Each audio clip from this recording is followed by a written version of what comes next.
What's going on, guys? Welcome aboard. Oh, yeah. Gotta love computers, man. Gotta love updating and all kinds of good stuff. Should have been on at 5 o'clock, but guess what? Decided to do a good old update and screwed everything up. But it is what it is. We are here. Everybody else is here. Thank you all for being here, as always. I appreciate you all. You know that. So let's see. Check our audio. Make sure she's working. What's going on, guys? Yes, we are. Okay. So, good to be here, as always, on a Friday evening. Let's let me put my face in here, scare everybody. What's happening? All right. So, John, you said, hold on, I got to wee. Okay. Let's see. I have all the known felons in there this evening.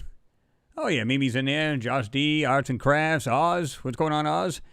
John Shop's in the house. Mike Knapp. Kyle, what's up?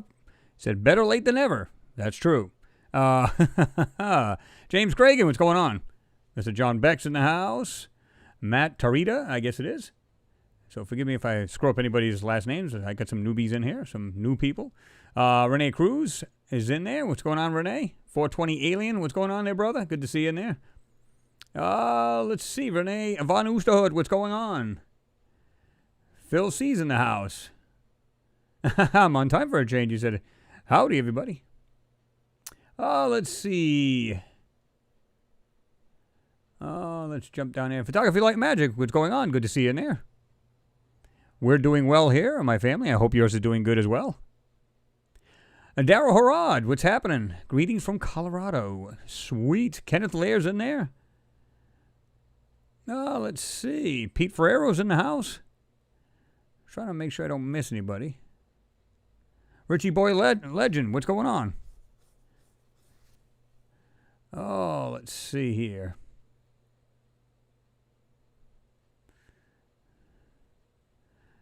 Everybody's going in there and talking amongst themselves.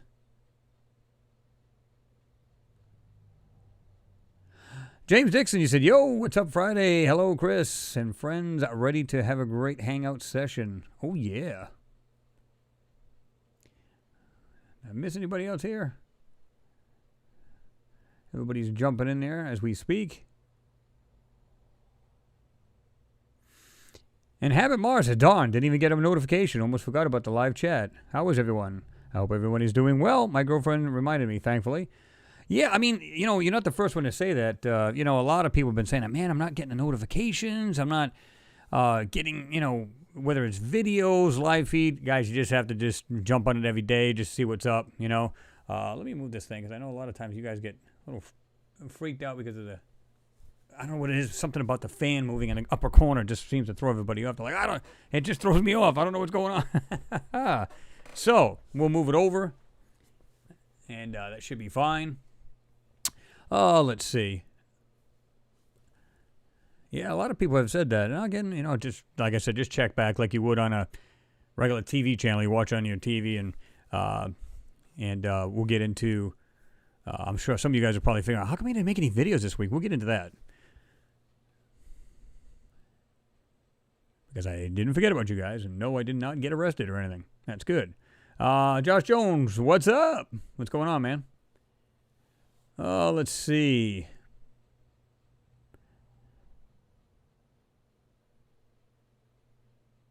Terry G, what's going on? There you go. He said, hello, COVID. You can't get me. I'm sitting here drinking a beer. There you go. That's the spirit. Leslie Warren, what's going on?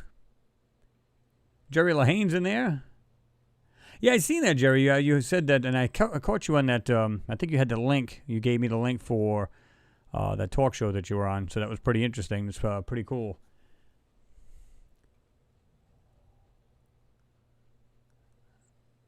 Let's see. John Paulett. Hi, guys. Watching from northwest of United Kingdom. Well, it's good to have you in there, John. Hope everybody's well across the big pond. Justin T, what's happening? I love when I hate to say you just scroll down just a little bit. Arts and Crafts, I am. I'm doing well. I hope you are too.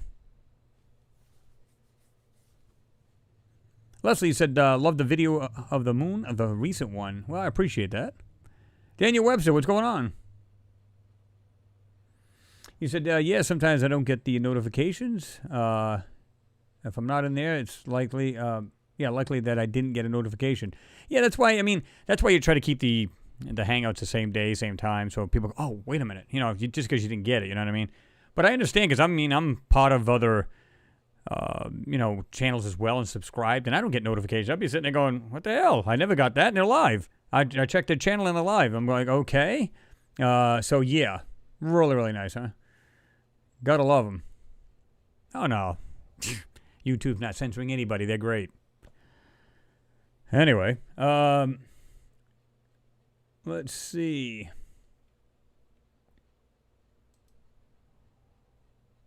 Tony Gibbs, what's going on? Good to see you in there.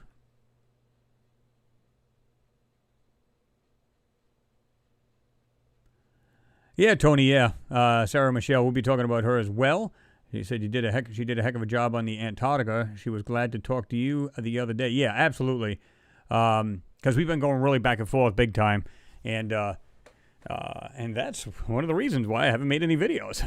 Because I've been extremely busy with this project that I'm doing. Let's see.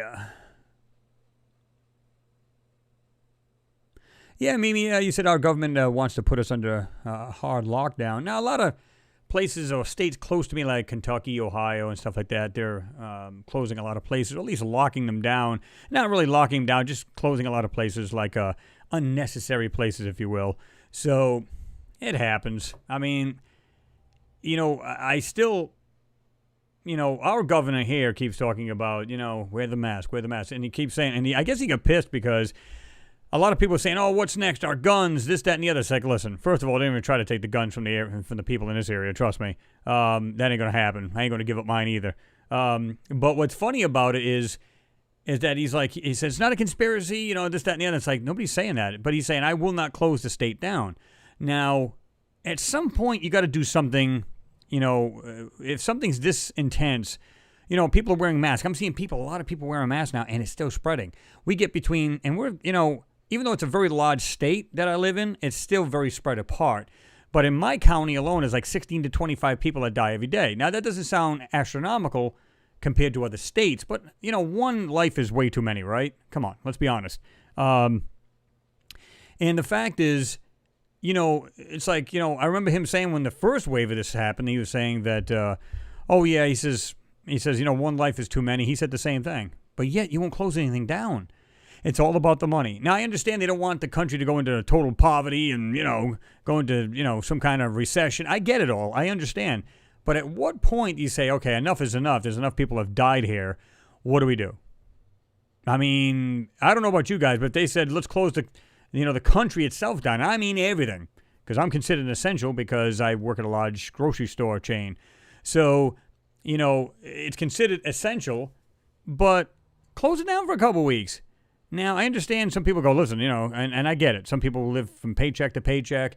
I understand them. I get it. But if they gave you forewarning and said, listen, this is what we're going to do. Whether you're under welfare or you get a regular check, we're going to give you a stimulus. We're going to give you a little extra in your welfare check or whatever it is. And you say, and by this day, you should have it all. You need to go shopping at this much time. You need to get everything done. And then, boom, we're going to shut it down for 2 weeks or 3 weeks, whatever it takes. And just and the whole world needs to do it because you can't have people jumping back and forth over the pond and coming back, flying in from either South America or coming in from Canada or wherever it may be, or we going out to other countries. You just can't do it.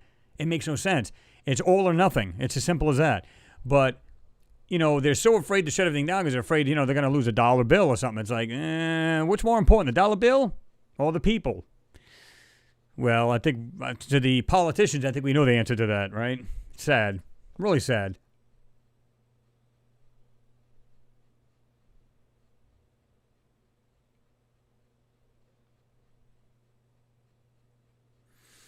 Thank you, Mr. Kyle Harvey. It is appreciated.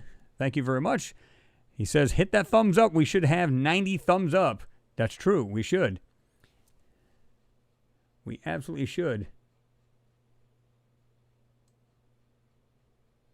And a big thank you to the thumbs down. I appreciate you. And I know who you are, too, by the way. Much love to you. Hope you're having a good day. Let's see.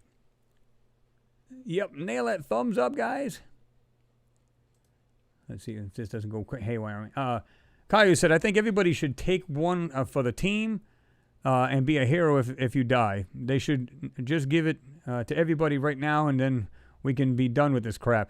Well, here's the thing, though. I mean, don't get me wrong, and they say this, if you're compromised or whatever, you have a, bad, your body's just weak. Let's just put it this way. This is, you can have a flu and die from it. It doesn't have to be a COVID or anything like that. It's some kind of COVID strain. It doesn't have to be any of that sort. It could be a bad cold.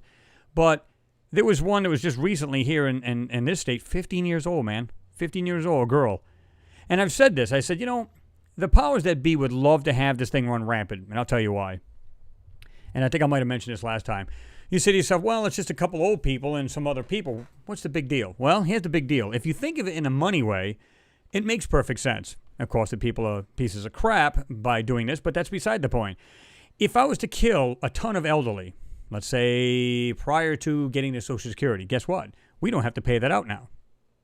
The younger people, let's say it's a woman. Well, now this girl is 15, she dies. Okay, she will never grow up and have any kids, but it's not just her kids. It's her kids' kids, so on and so forth. So it's a generation after generation after generation we just killed off. Less resources being used on the planet. We don't have to pay to Social Security. Think about this a minute. It's longevity. It's basically crap. Now, I understand what you're saying. It's like, listen, just everybody get it out in the open and let's just get it over with. And I agree with you. But at what price? You know what I mean? Is it because these scumbags just want more money in their pockets? I don't think that's the right way to do it, to be honest with you. I mean, we got enough things that already kill people, right? You got AIDS, all kinds of crap. And then you got just standard stuff, because you got cancer, you got AIDS, you got all kinds of stuff. And then, of course, you got regular stuff, car wrecks and everything else. How much more do you need, man? This AIDS thing was concocted up in the 80s, and it still continues to kill people. Even though they can put a Band-Aid on it, it's not the point. It can still kill you, right? And it's just so much crap, to be honest with you. It's just... people have to think on a more bigger scale. It's not just about a couple of lives being lost. It's about their pocket. And they get to line it with more because they don't have to pay it out. And less people are using their resources. Get it? Remember we were talking about population control? There you go in a nutshell, guys. And it's about more cash for them.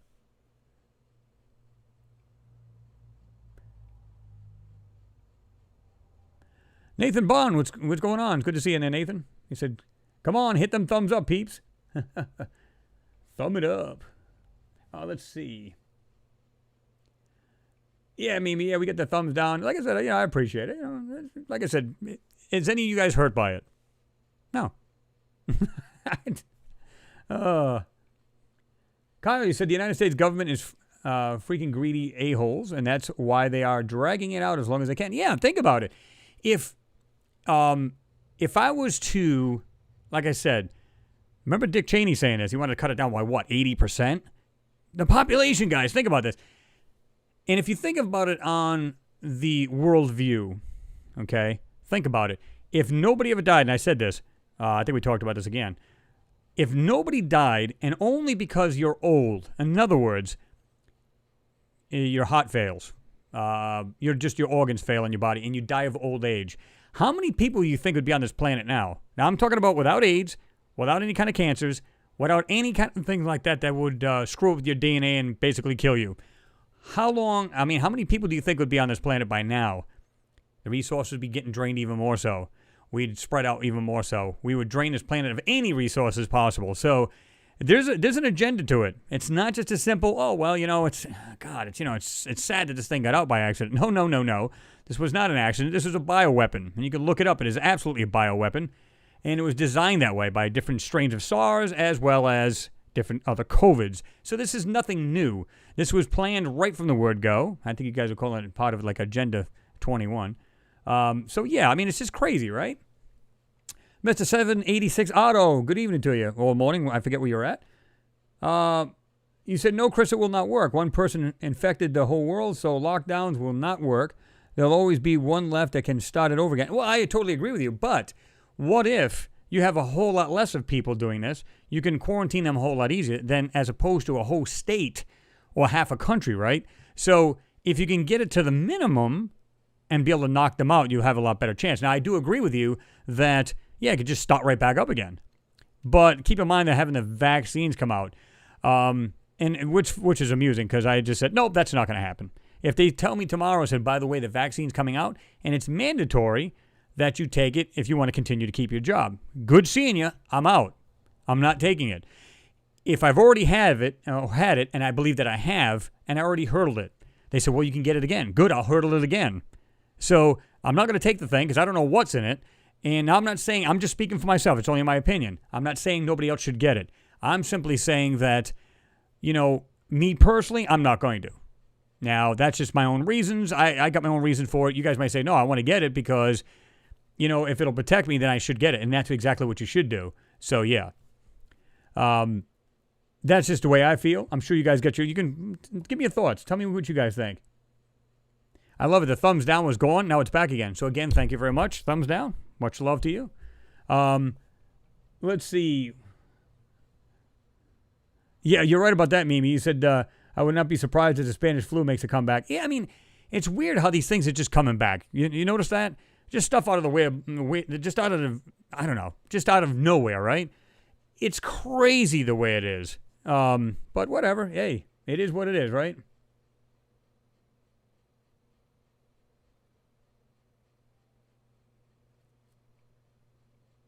What's going on there, Mr. Bush Corey? Good to see you in there.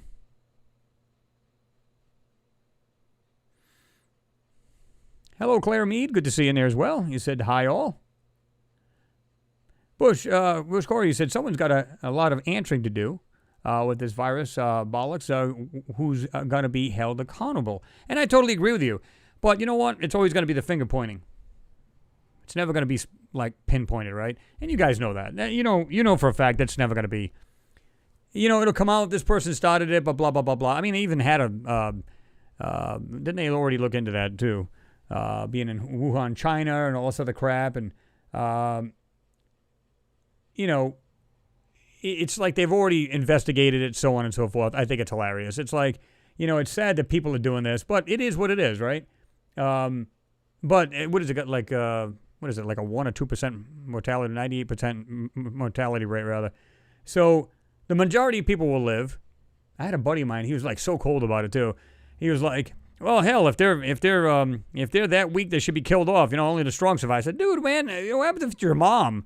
I mean, that's messed up on a level I can't even. Yeah, wow. So it is what it is. But just do your thing.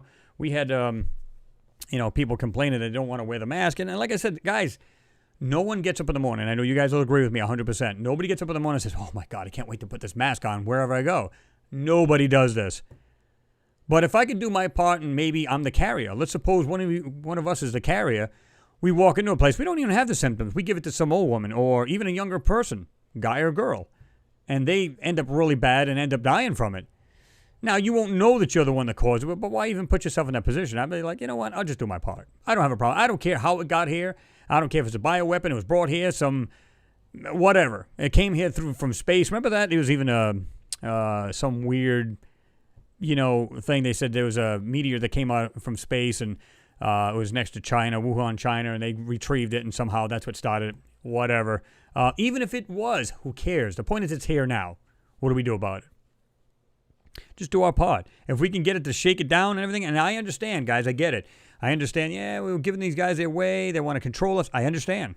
But, what's the point about fighting about it if it's just going to continue on? I don't know about you guys. I'm so over the shit, I don't know, about 8 months ago. Yeah, so I think you guys are on board with that fact. So, yeah, let's do what we can, man. Let's do our part. Get it done. Yeah, Mimi, you're right. You said we have to make the best out of the situation, and I totally get it, right? Daniel Webster said the real Jimmy Roberts is a nice guy. He is. Yeah, he started. I don't know if you guys have seen it, but I know a lot of you guys that are subbed here, you are subbed at his as well, and he did his first tryout as far as a live feed, and I love the way he did it because I was actually watching that, and I didn't watch it live. I had to watch it, after it was put on YouTube, but he had done it, and he says it's going to be like a 5-minute test kind of thing, right? And it turned out to be like an hour and 48 minutes. So he did a great job, and he's still like me, I started off and I'm going, I'm going to get screwed up here somehow, and it's not going to work out, whatever the case is. So, but you iron out the bugs and you get rid of it, and you're good to go. So, he'll be doing that soon. We'll be on with him at times, and he wants to get David Gannett on there as well, and other people, and if we can all get on there and just have like different points of view. Because, some people, I love having more than one person, because I've done this in the past, where you can have different points of view and say, and they can come around and say, Chris, I disagree with you. I can say, David, I disagree with you. Or Jimmy, I disagree with you. That's good, because you get different frames of mind, different views, just like we do here. You might say, like you said, let's see. Jimmy, if you're listening, that's fine. In fact, I don't know if he's on there, but he was just asking me something. But yeah. So the thing is, it's like when you get different points of view, it's awesome because, they may disagree with each other, and it's fine. That's perfect. I love it. That's the way it should be done. Yeah, we're thinking about that as well, Nathan. Like I was just saying, you say, hey, Chris, you should try to get Jimmy Roberts on here. Yeah, absolutely. If he's down, he knows he's welcome here. Just like, because all three of us, we're trying to get it together where we can have people like the three of us because of the work we're doing, and it's just honest work. Now, whether a lot of people believe in it, like if he says it's a certain thing or I say it's a certain thing, and you guys look at it and say, I don't see that at all, that's fine. And I've said this a million times. I don't care that you disagree because I like a different point of view. Now, you get everybody together. We're trying to get these channels together so we can actually have like a talk show type thing where we can talk to you guys as well as, have a conversation about whatever topic it might be or whatever photo, right? So that's what we're looking to do. Yeah, Phil, see, Jimmy's studio looks like a deck of the Enterprise. Yeah, he's got different ones he's going to do, which is cool. So, yeah, I think it's cool that he did that because I'm a Trekkie from way back, so, yeah, love it.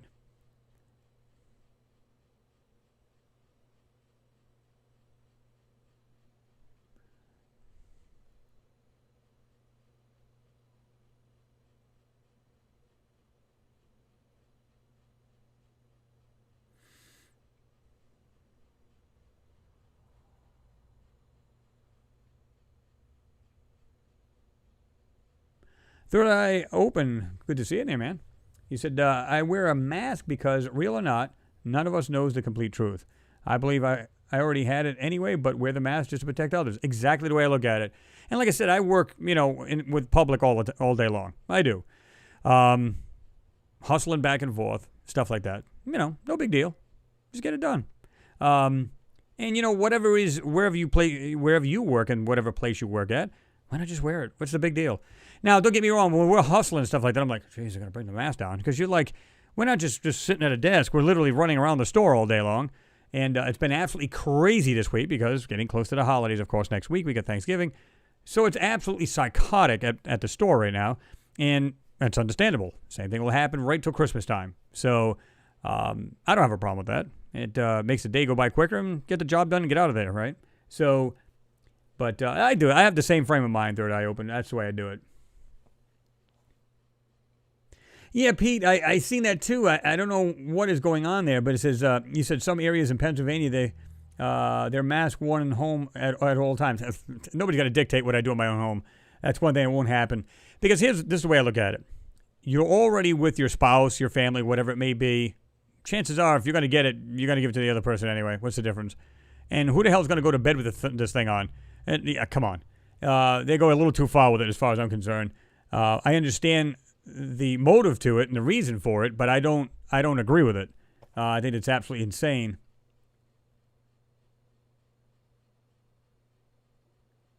I'm not sure I'm going to pronounce that right. Happily Infinuti. Am I pronouncing that correctly? And you said, hi there, Chris. What's going on? Good to see you there. Bush Corey, you said, I've seen good people's families ruined by this home's lost family run business, lost working working men begging at the food bank, where the fat cat government's promised to help people. It's a fucking disgrace. Yeah, you put it. How you put it. It is. It's sad, because these people. It's like how many times you heard about the stimulus thing, right? It's going to come out this month. It's going to come out this month. It's going to come out this month. They've been saying it for what, 5 months now? And there's people out there that genuinely need this money. Absolutely need this money. They're not getting it. they're probably saying, hey, you know what? They'll be getting their taxes back pretty soon. Psh, don't worry about it.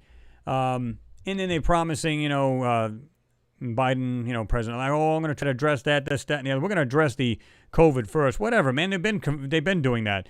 The whole point is, to me, it's just like, you need to concentrate on the people themselves. There's a lot of people, like you said, I've seen small businesses' hair close. I've seen regular businesses cut down like a skeleton crew. I mean, you name it, they've been doing it. Why? They're trying to save money, man, and I don't blame them. It's like they don't want to go under. They still want to be part of their community, so what are they doing?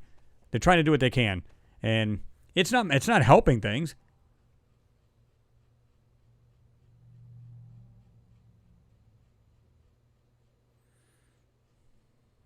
Leslie Warren, what's going on? You said, I love marks in my scarf, very colorful. Wish you could see me in Rainbow Lady. That's me. Hey, whatever works, right? I don't see anything wrong with that.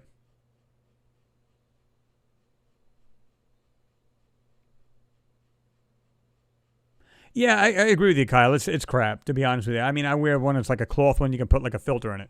So it's better than just a standard paper. Yeah. He said the mask that everybody is wearing is not helping at all.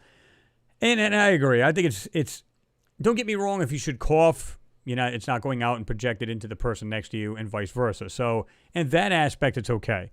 But if you should walk in through, let's say somebody had just coughed and you're walking in back of them and you're breathing, you're just going to breathe it in. It's not going to help. You're going to get it. Almost positively going to get it. Now, again, it's, if you're covering your nose and your mouth and you happen to cough or sneeze, which is kind of disgusting if you sneeze in it, but that's beside the point. But if you cough, it's not going to be projected out to the next person. And if they do the same, there's less chance of it, right? But, yeah.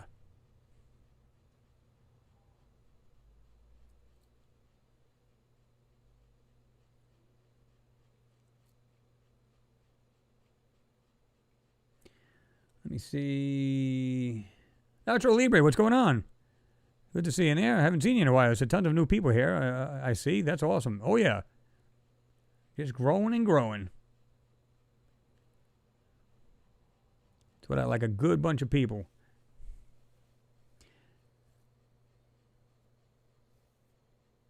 Oh, okay. Because I just went backwards a little bit here, Nacho, and you said, so nice to hear your voice again. Sorry for me being away for so long. Hope everything is all right in these crazy times. Yeah, I mean, I feel the same way with everybody out here because I know somebody's probably been affected by this crap at some point, right? So it's crazy. Let me see here. Instead of just having this on, let's do this. I don't know if you guys have seen this. This is pretty. Astronomers detect millions of signals from intelligent civilizations. Us. But, yeah, you have to read it. We'll get to that. Let's see. Oh, Penny, you can almost guarantee it. It's kind of like, I'll read it to you. She says, it was created in a lab by the very people who say that they're looking for the cure. You know what that reminds me of? The same people who make radar detectors for, or the police or the speed guns, are the same people that make radar detectors. Go figure, right? It's the same thing. I'm making money on both sides. That's the whole point.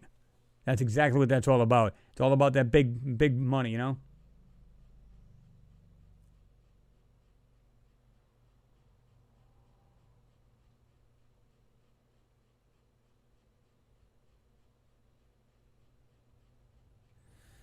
Oh, I hear you, Dave Avery. I get it. This is the reason why we're jumping onto this too, by the way. I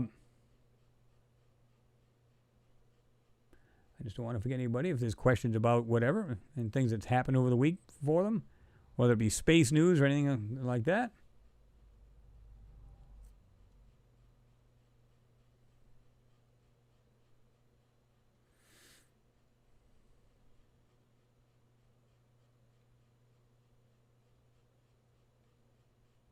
What's going on there, Jean? Yeah, guys, I don't know if you guys know this, but every weekend I try to, I'll invite Jean if he's not busy or anything like that. If he is, then he's busy. But I just give him an invitation just if he wants to jump on there. So if he's bored, he's got nothing to do, he can jump in there if he'd like. But good to see you in there, Jean. I hope everything's doing well with you. And like the latest video, by the way. That's cool. Awesome stuff.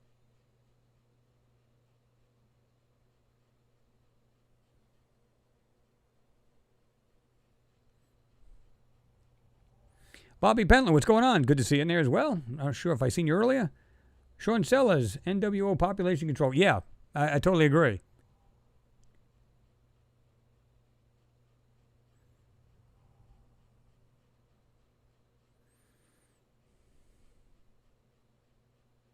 Sarah Michelle's in the house. Michelle, what's going on? Good to see you in there.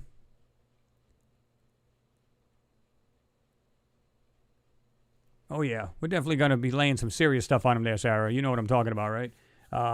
So, yeah. But, yeah, we've been, Sarah and I have been going back and forth. She did a great piece. And I've also done like how would I word that? It's kind of like a rolling book, if you will. And basically what I did was I took everything that was on her site and I just kind of scrolled it to like classical music. You might say, why would you do that if she's already got this on her site? Well, she's also made some extra changes, which is awesome too, by the way. And here's the thing. The reason for that, and I told her this, was that we don't know, because this is now being put out, and she's been finding a lot of her work now on Google, which is awesome. If you Google Antarctica, you'll see a lot of her work on there, which is fantastic. And the funny thing about it is, it's like, you're starting to see more and more of it, and that's what people need to see. I've been going back and forth. I've been enhancing photos.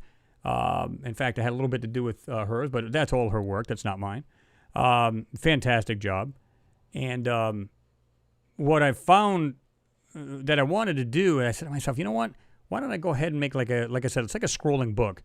Like if I do this, you'll see it on the screen right now. If I hit the little middle scrolling button, it just go like this.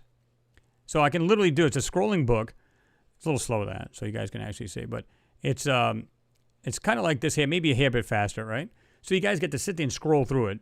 It just does it by itself. You can read it, look at the pictures, everything else. And you say, again, you might ask the question, but she's already has it on her site. Well, they're slightly different because she revamped it a little bit, put a little extra information, and maybe some different photos. But my thing was, what if the site goes down?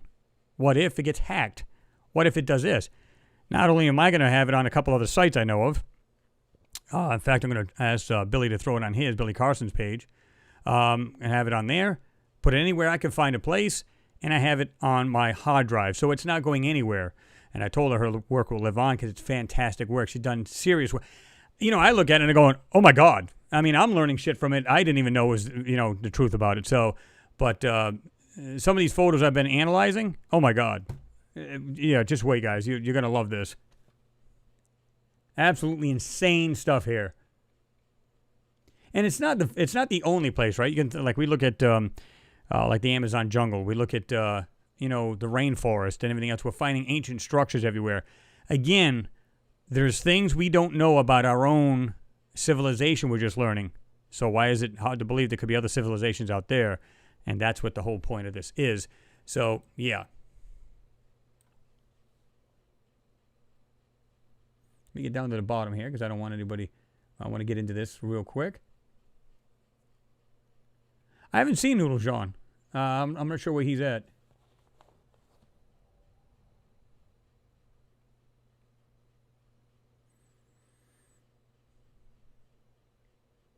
That's actually a good comment, Jerry, but I kind of disagree with you. You said aliens don't play radio games, so SETI is beyond useless. I don't think that they're useless. I'll tell you why. What if, and they've already been doing this as far as not admitting, because it's not like they're trying to keep it a secret, right? But they're working on laser technology as far as communication, right? So what if they already have that and they're not telling the people? And I'm talking about people at SETI. Because, again, they were talking about those, the FRBs, the fast radio burst, that they're seeing from every direction. Now, I believe that's communication. That's only my, just my views, just the way I feel. I think it's communication. It's only my speculation. I can't prove that. But when you see it going, now, is it possible they're saying it's like a nebula or exploding a star or whatever? Sure, absolutely. Do I believe it could be more? And I do. I believe it could be, like I said, it could be like the cosmic newspaper. And if it is in fact just a quick flash within, splits of seconds, it could be so much, information in that one light burst that if you have a receiver for it, you can get like all the cosmic news, so to speak, boom, right there. Because even if it's not completely like radio waves itself, it could be light. And that's the whole key. And if they're already, you can almost bet that the military already has this. And I guarantee that they do because, like I said, that other, I still have to find this PDF. But when those other two people were talking about the Curiosity rover, or not the Curiosity, but the Spirit rover and the Opportunity, they found that there was an additional receiver in there. They found that out, but then they also found out the second they had Earthrise, in other words, you're on Mars and you got Earthrise, they were literally sending signals within seconds, not minutes, which anywhere is between is supposed to be 5 and 20, 25 minutes. And it was taking seconds. The second would call, boom, information is already there, went to the DSN, the Deep Space Network, went down to 3 computers. 3. They go in there, they get put on a hard drive, they get analyzed. Okay, just only 3 computers. Wait a minute. There's DSNs all around the world. Why is it that particular one? So, really weird, shady stuff going on here, right? So, I don't believe that they're useless, although if they are strictly just using radio, but don't they say radio waves take their time to travel? Of course, we know that. And it depends on the medium that it's traveling through. But what if they're just like us, or we're getting radio waves from a civilization that was thousands of years old? Then you would actually receive it. And they're not useless. And I believe, and I don't know if you guys are on board with this too, you guys can tell me what you think. What do you guys think? Do you believe that we could actually receive an older civilization? Do you think they'd be a lot like us as far as transmitting signals? Would they be way down in the spectrum? Remember, like back in the day, it was like, what is it, 46 megahertz phones, the little goofy little phones? And any kid could pick them up on their little tiny walkie-talkies. It's funny. Then, of course, it went, 900 megahertz, 2.4 gigahertz, so on and so forth, 6.0 gigahertz, spread spectrum technology, blah, blah, blah, blah, blah. The list went on and on and on. So that's so like 1990s, right? Come on.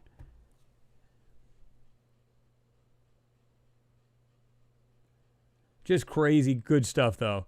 I absolutely believe that they've gotten communications. In fact, we talked about that not too long ago, where there was supposedly this, and I like I said, I don't know whether to believe it. I'm on the fence about it, but they were talking about how they had this. They received some signal where it stated that people were talking, literally talking, saying, "Yeah, please help us." They're indicating they almost killed themselves off by whatever means that they did. Can you imagine if we did that today? We're having a World War III. Boom, boom, boom, boom, boom, boom. There's no way we're going to live. What's the thing you do? You wouldn't ask for help from another country because chances are they're in the same boat that you're in. So you just happen to send it out, hoping that somebody from afar will come and help you. Maybe that's what they did. Now, is that true? Again, I'm 50-50 on the fence about it, but that doesn't mean it's not.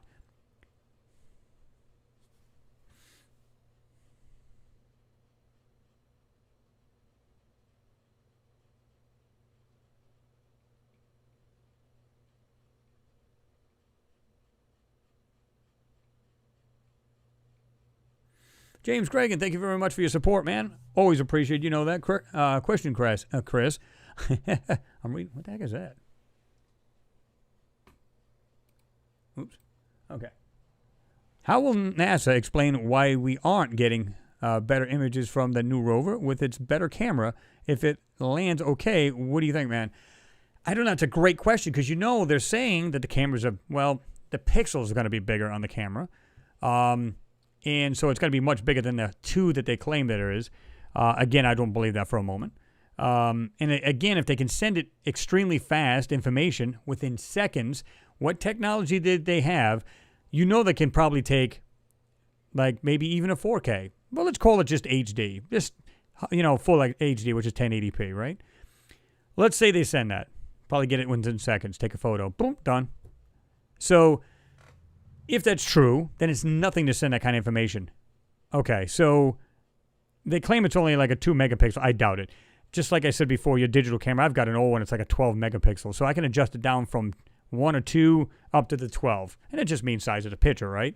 But still, that doesn't mean that they can't send it right away. They use that term, it's a data rate. Therefore, we can't get it from the rover to the orbiter to, Earth. It's just so much, just too much data.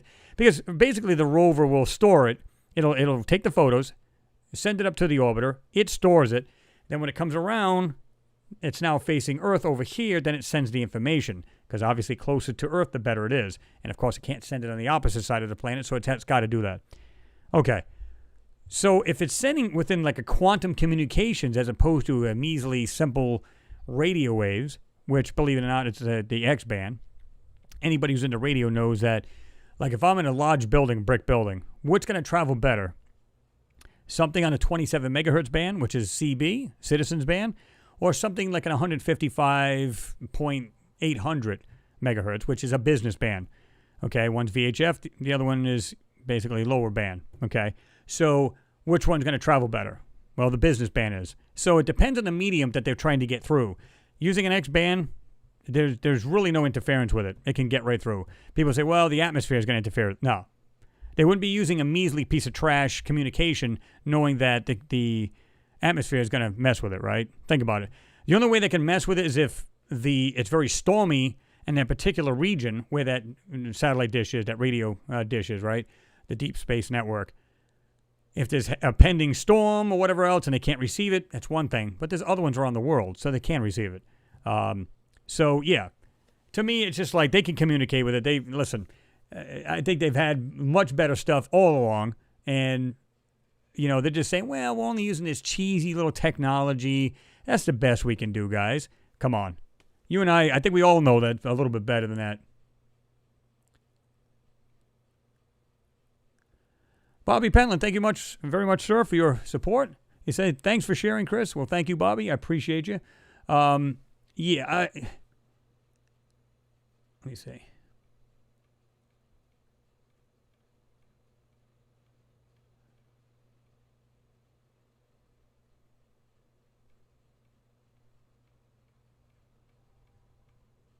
Let me see here. Just trying to go up here because I've seen some other conversation. I just want to make sure I'm right here.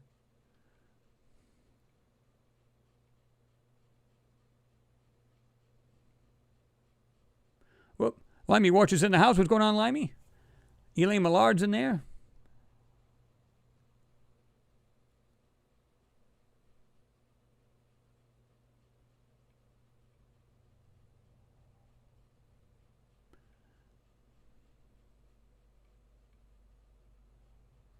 Oh, let's see.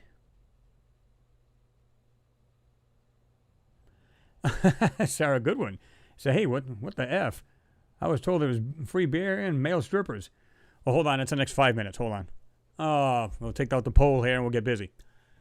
Everybody over there going, oh my God, I'm going to yak. But anyway, so yeah, which is awesome. And again, guys, thank you all for your support and, you know, just everything, you know, whether it's just words, you know, monetarily, you know, I appreciate all of you guys know that, right? Like I said, Otto, all you guys, Cragen, Mr. Cragen, all you guys in there.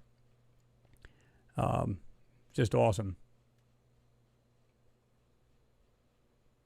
John Sharp, he says, is it Walmart, Chris? Nope. No.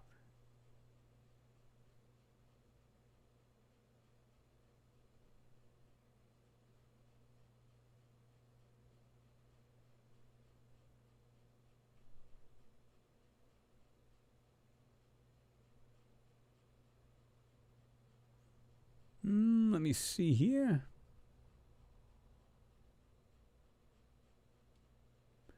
Try to get down here a little bit more now.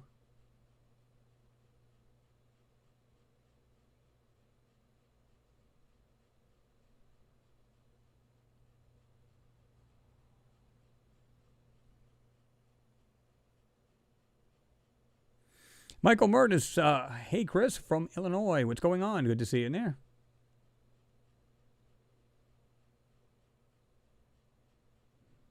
We'll try to get back down to the bottom of this.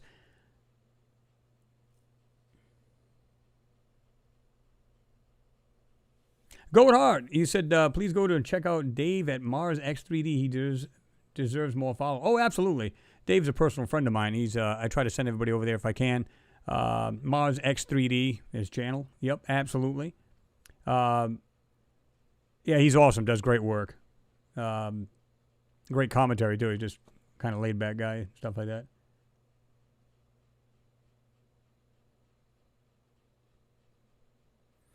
Yeah, Jean, I like it too. He said, I like that Jimmy is also getting into live streaming streaming now. Yeah, which I agree. It's just awesome.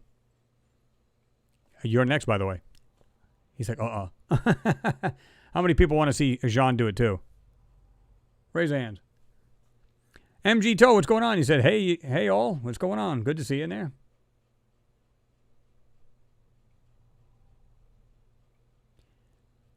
Jerry Lahane, you said the Rover cams are so much better than the low res presented.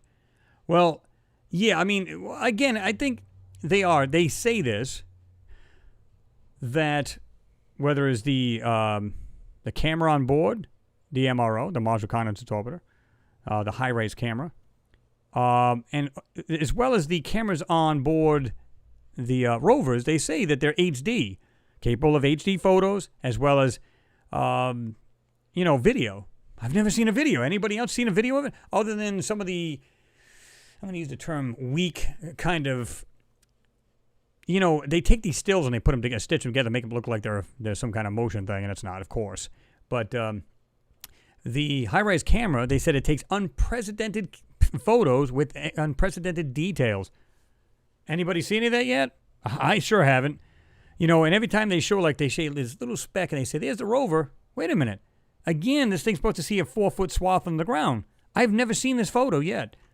But like we were talking about, I can't wait to see the helicopter, the drone, well, basically the helicopter drone.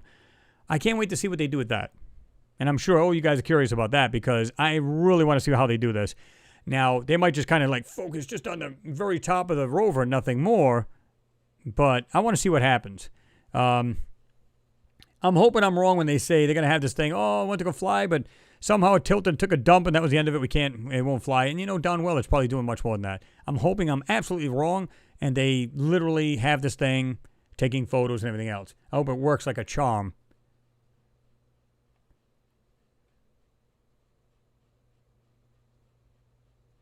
Goldheart, you said they know there is life out there. They just don't want us to know. Well, not yet.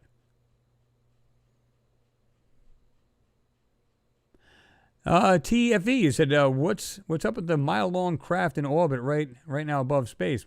I haven't heard anything about it. Anybody else have?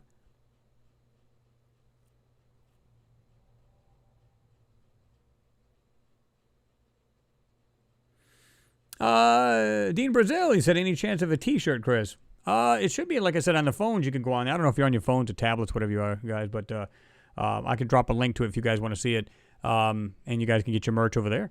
But on the phone, I notice I can go on my phone, right underneath my videos. It's right there. You can see the merch store right there, and you can just jump on there, and it'll take you to, hoodies and everything. In fact, I was wearing mine today. Really comfortable, good stuff. And yeah, I mean, again, much thanks to all you guys. It supports the channel, helps the channel out, and you get something to show with it. Show for it. Sarah, you said far more advanced advanced with the Dyson device. Absolutely. You said evidence with the Dyson device. Absolutely. And like I said, we're going to bust this wide open, Sarah. Don't worry. In fact, I'm going to give these guys the link to your page if they don't already have it, and they can check it out. But like I said, the video I did is slightly different than what you have. In other words, the whole thing is the same except for some things you have put in there, which is great. So they get to see both sides of this thing. And like I said, that work's going nowhere. I'm glad that it's already on Google. People can actually Google it. Just put Antarctica, and some of her stuff comes up, which is awesome. And that's what was intended. So people can grab a hold of it, check it out themselves, and do their work on it, do their research, just like I do here. It's like, listen, here's the photo, here's the link to it, have at it, tell me what you think, and you guys can do your own research. And that's what she did, and it was intended. Totally get it. Just awesome work. I mean, guys, I think she joked about it. Would you say, Sarah, they said, some of your colleagues said you have what was it? I'm going to see if I can try to remember word for word how it was said, but basically, when you write, it's like from the 1920s, not publisher, but writer. And I think that's cool the way you actually write it. It's like you're there, and it's like you're asking, and she's like, what? She's like going back and forth with you. But really cool the way that was laid out. So much information about this I never even knew about. And now that I'm seeing the photos, I'm like dumbfounded. I'm enhancing them, giving them back to her, and she's like, oh my God. So really cool stuff. It's not stuff that she hasn't seen. She's absolutely seen it, but by bringing it a little bit better, it helps to convey. If she wanted to take the photos and have like a little photo section of Antarctica, she could do that. So she already got her work, but if she wanted to put like a little extra in there, if she wanted to, or I might do it on one of the sites I have, because I have there's a couple others I have. I'll have to look into. I haven't been on in a long time, to be truthful, but I can put them on my Facebook. I can put them on a couple other places, and so this way people get to see the real enhanced close-ups, and that would further get it out. Because for some reason I could do it all day long, Sarah, and because we're being censored here, nobody will see it. You put it on your site, boom! It's like awesome. Get it out. Well, this thing just jumped on me. God, hate it when it does that.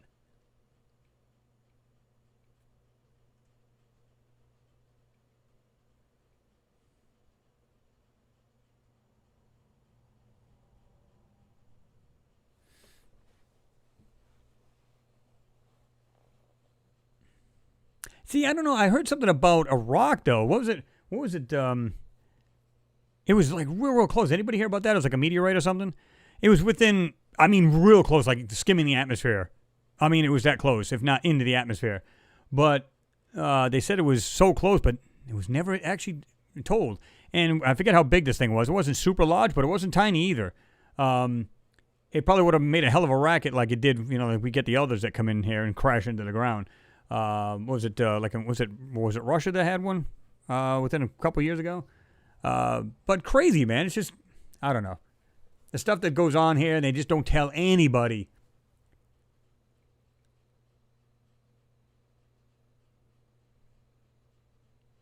Yep, Kyle. He said T-shirts are available on the website. Yeah. Well, that's what I was trying to tell them where they can actually find it, because, like I said, I got it on Teespring. But if you're on the phone, it actually has it right underneath it. Actually has the store right underneath it. You can buy T-shirts, anything you want.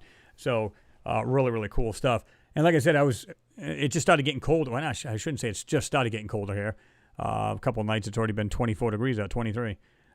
So, boom, put the sweatshirt on. I think it's comfy as hell. It's warm.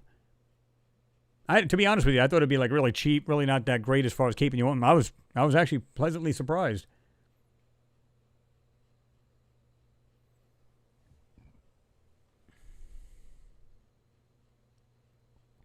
Dave Avery said the helicopter will crash into the rover. Its first attempt to land. Perfect excuse not to show us up-to-date pictures. Or they're going to say the solar panels on it just weren't enough to charge. We thought it would be, and God, it just wasn't enough. Something tells me, now I don't know if you guys heard about this in the beginning, but what I gathered first was that it was going to drop from the underbelly.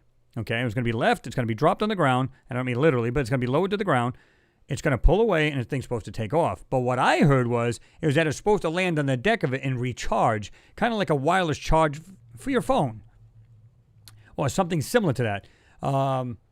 So I think that's cool. But like I said, I'm hoping we're all wrong about this, and that they're going to have this thing working, and it's going to be awesome. We'll see.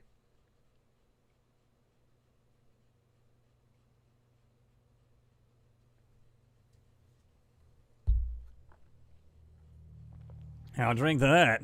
Oh, sorry. No, it's not that kind of drink. Let's see.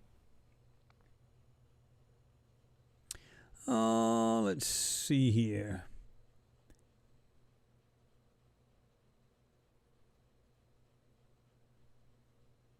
Yeah.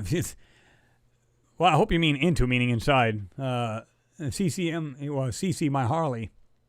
He said, drone will fly into buildings. I hope you mean actually fly into it, not literally fly into it. But that's what it's going to be. That's what it's for. Like I said, when I first heard that lame excuse about, it's going to help the Rover navigate. Well, what's helping the Rover 2012 navigate? Nobody.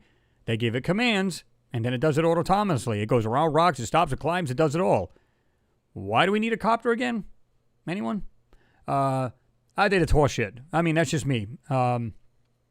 I know, I have a feeling in my heart, and again, it's pure speculation, but think about it. Well, we can't get around this object, so maybe we can take a 3D image of it, take a couple snaps, we know what it looks like on all sides, we can fly into it, and then boom, land. And like I said, it's like 7 or 11 minutes of flight time. So, of course, it'll land. It's little solar panels, which is right on the actual blade itself, rotor blade itself, which I find really interesting.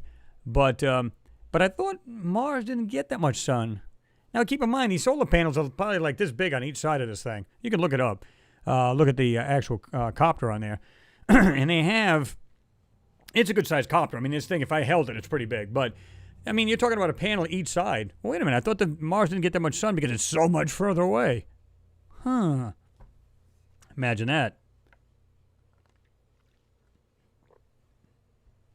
Now, you can bet if they say that happened, they're full of it because you know as well as I do they're thinking of all of that. Okay, it doesn't get as much sun. Okay, let's try this in dim sunlight. Let's see what happens. They had to have done this for a reason.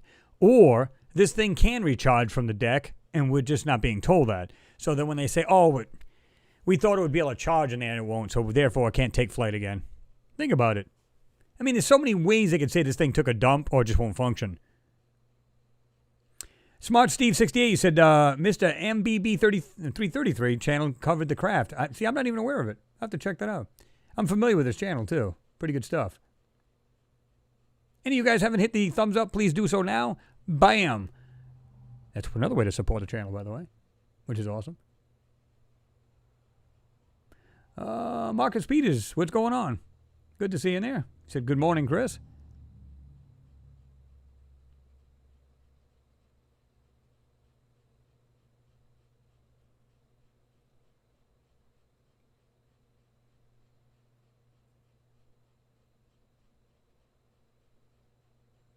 Let's hope not, Steve. You said, worst case scenario is the rover and drone will be lost in transit. Damn, hope not. That would suck. I really want to see this thing touch ground. I want to see it do its thing.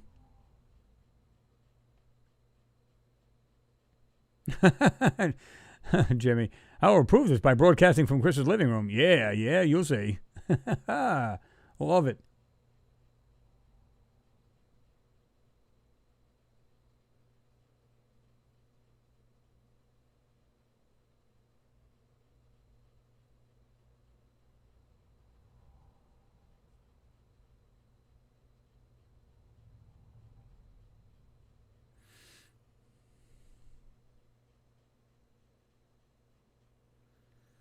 I was just going back and reading your other one, Jimmy. Why did you tell him? I paid you not to tell these guys this. God. He let this look at it. I know that Chris is actually broadcasting from space and has a Chrome key going on to make him look like he's at home. He ain't fooling me. God. I want my money back, man. Shh. Paid this guy like $1,000 to keep his mouth shut. Look what happens. God. Can't trust anybody anymore.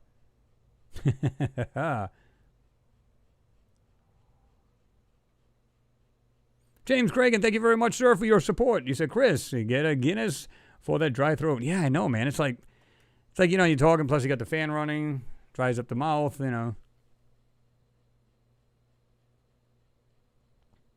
Jean, it's like keeping me down. Woo! No, I actually have gravity here on Mars. Ooh, god damn, I let it out now.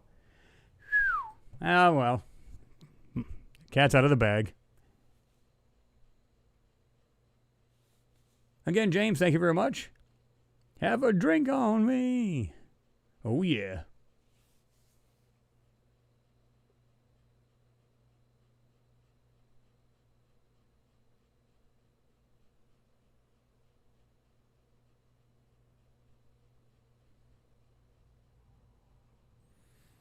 Let me see here.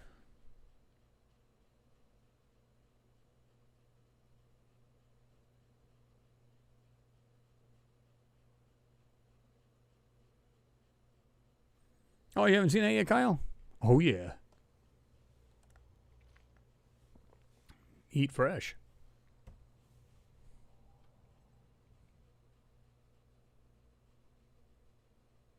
John Shop, 7-Eleven on Mars, Chris? Nah, they don't have any of that there. It's kind of desolate, but it's not bad. You know, they got a subway there, and they actually have a real subway where you can actually go down to the city underneath the ground. Damn, I'm letting more of it out. Whew, now I'm fried. Oh, hey, good.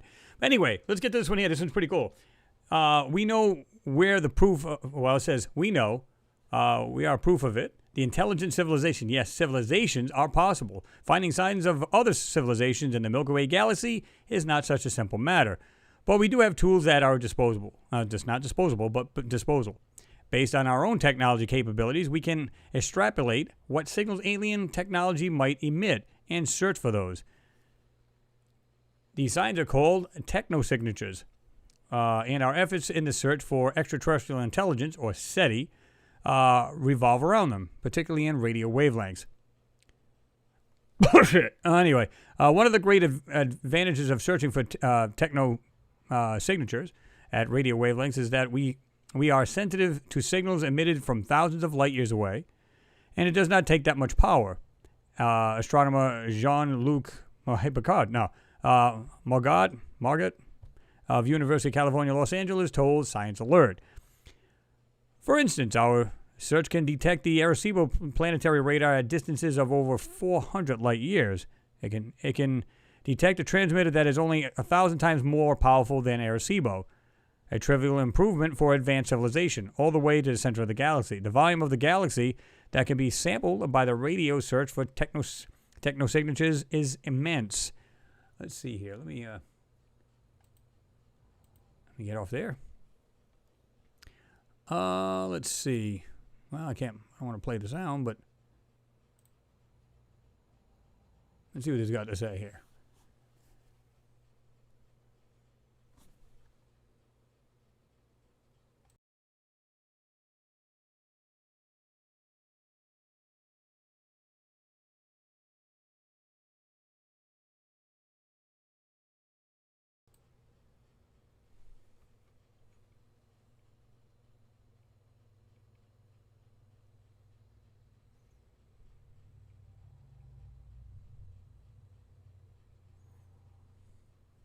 They're going to have more words in this. Hold on. Oh, let's take a look, yes. Damn, they don't even have that. I hate to do the sound thing, but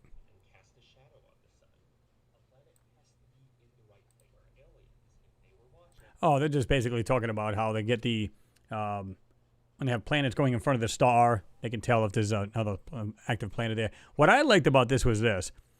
Where did I see that? Okay. Margot and his team recently conducted a search of technosignatures using the Green Bank telescope. That's the one that's over here in West Virginia. A powerful radio telescope in West Virginia. There you go. In April of 2018 and 2019, for a total observing time of 4 hours, they homed in on 31 sun-like stars around the galactic plane, detecting a total of 26,631,913 candidate technosignatures. A closer analysis of the data revealed that every single one of these candidate technosignatures was generated right here on Earth. So I'm wondering if they're actually seeing these things like just kind of floating around, coming back. I don't know. But the methods used to process this data are a significant step forward in identifying possible alien technosignatures, teasing them out from the background, humming and pinging, and anthropogenic radio noise, what we call radio frequency interference, or RFI, right? Basically electrical noise, right? Navigation technology, satellite technology, mobile phones, microwave ovens, aircraft, communications. We're constantly bathing our surroundings in radio frequency radiation. But here's the thing, guys. It's kind of like if you've ever been to the Green Banks telescope, radio telescope here in West Virginia, they actually have like a silent zone. You can't have CBs. You can't have any of that junk. You can't have your phones on when you go there. They do have tests. Ham operators can go there. They have to go in there and they have to log in. Of course, your call sign, what frequency you'll be transmitting on, so on and so forth, how much power, So they can literally take that frequency out. So if they're still working, they can take that frequency out. They won't even hear you. So, and these things are so darn large that they can literally pinpoint wherever they want to. So, the more parabolic, more of a deeper dish, the more sensitive and pinpointing it is. Where you get the large ones like Dish Network and everything, it's made for higher powered orbiting satellites. That's what they use those for. Back in the day when they had C-band, they had them very large dishes. Where I had a 10-foot dish or 3-meter dish, depending on where you are in the world. That was more sensitive. I mean, it could rain like hell out, and it would never take out a signal. Where you get the little ones, they do. But back then, they were low-powered satellites, so they had the larger dish, rather. But now, the ones they have now are higher powered. That's why you only need such a smaller dish. It's not a big deal. But that doesn't mean they can't pinpoint these. How many people out there think that they absolutely have signals? And how many people out there think that you can, or they have received signals? I believe they absolutely have. Even if it was something that was like really weird. If you can get our own signals and have them bounce back, let's say they're hitting the planets in our own solar system and bouncing some back and we're getting it, well, that makes perfect sense. But, to me, it's like if it travels and it travels and it travels and we finally get it, it could be, like you said, 400,000 light years away. Okay. They could have had technologies just like we did back in the day, way back then, or when, depending on how you want to look at it, right? What do you guys think of that?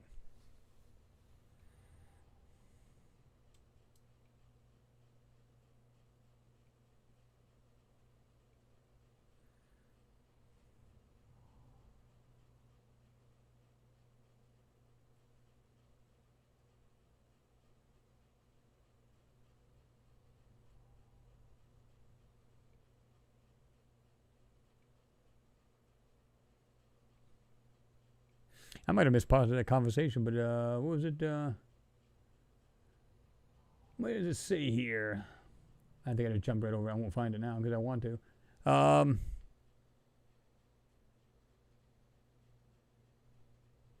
think it was just down here. Jerry Lahane, you said the lamest excuse for no microphones, forgot to turn them on. Where was that at?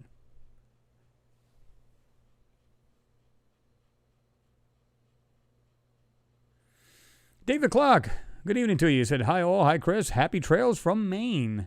Good to see you there. Whitebeard Sky Daddy, what's happening? Oh, whiskey, gin, and brandy.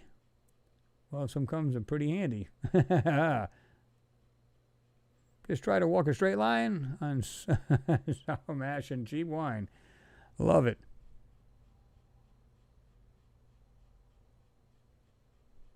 Mimi, it's a great question. You said, what if these signals are just random messages? Yeah. Like I said, I think these FRBs, I think those are just, I think that's what they are. Now, again, this may be absolutely coming from, again, exploding stars, quasars, all this other stuff coming out. And that's what we're getting. That's absolutely happens all the time. So this is nothing new under the sun, right? But what if, like I said, if they've got quantum communication or they're communicating with light, and it's only a fraction of a second, doesn't mean anything. If there's X amount of information in that light, and you've got a receiver to pick it up, boom, it's that quick. You just receive, data comes right down. So, maybe they're just looking at these things going, what if? I'm sure they've actually sat down and said that. Said, if let's say they can't receive it, but they're sitting down going, what if? These guys are doing everything they can to build it if they already haven't, and I believe that they probably have. Hell, the military's got it. Why can't we? Meaning SETI. So, yeah, I don't believe that for a minute.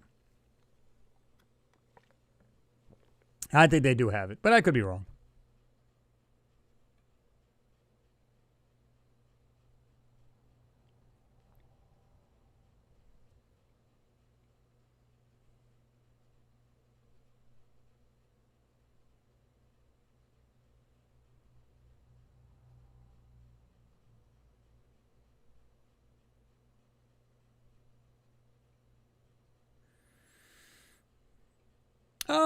No, that's not impossible, Kyle. They can actually do that. You said impossible for our radio waves to bounce off the moon and then back to Earth. Oh, no, it's absolutely possible.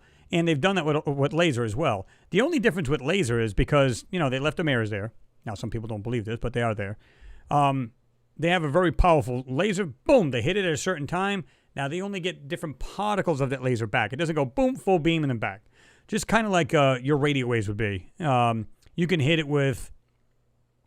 let's say they got a dish and they're hitting it with X amount of watts, 1,000 watts. And it don't even have to be that powerful. It can be 100 watts.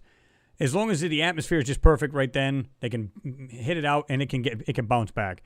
But if you have an omnidirectional antenna, you can catch that. It doesn't have to be a dish. Like I said, I can go on 148.800 and listen to the ISS, the International Space Station. So, but I've got an antenna outside. I can pick all that up. Now, again, these guys could be in Michigan. Keep in mind, I'm in a tri-state area. I'm in Ohio, Kentucky, West Virginia. And I can pick them up past, Michigan and everything else with no problem. People go, how the hell is that possible? There's no way you can do that. Yeah, there is, because there's no obstructions. They're in the sky. There is no buildings. Like you're in a city and you're going through buildings. There's nothing like that. It's literally, they're up in the air. There's no obstructions. And, of course, unless, of course, you got your antenna inside the house and it's a lot harder to pick it up. But, yeah. Alien Antenna, thank you very much for your support, man. It is appreciated. It said 29th November asteroid 1/3 wide near Earth. Now, that's the one I was thinking about. That's the one that's supposed to be coming here. And I'm saying to myself, but didn't they say one of them passed already and nobody said a word? And this was just recently, I thought. Again, thank you very much, Alien Antenna. Oops. Jerry, Chewy Galactic Center with caramel. Yum. What's going on there, Frank? McLaws, what's going on? He said something like subspace messages on Star Trek. Yeah, there you go. People don't realize, and this is what I always thought, because I've been in the radio for quite a few years. And if Jean's still in there and didn't fade out, he's into radio too. So, but how do we know? And this is always, maybe he can help me out with this too. How do you get a dry throat to get it to go away? Now, hold on. Fresh. What makes us think that our frequency spectrum is the right one to receive anybody else's? How do we know they're on something totally different? What we think is, this is etched in stone, so every civilization must be using this. How do we know that? How do we even know that? What we call a vehicle or a car or a truck, how do we know they even call it that? They got their own language. It's kind of like different languages here in the world. You know what I mean? I call my shoes shoes. In Spanish, it's zapatos. So how do we know what we call our thing? They might say that's totally different. So we just make the assumption that whatever we do, other civilizations would be just like us. No, that's not true. But that doesn't mean they're not built structures like us in a similar way. Vehicles to get around, some kind of vehicle. Doesn't have to be a car with four wheels. Could be anything. But we make I think a lot of people think in that kind of way of thinking. They're like, well, nobody else could live on our solar system because of the gaseous planet, or this has got more carbon, or whatever. Just because we cannot live there. Our bodies cannot sustain that kind of atmosphere. It does not, or just breathe it rather. It doesn't mean that no other life form can. I mean, think about it.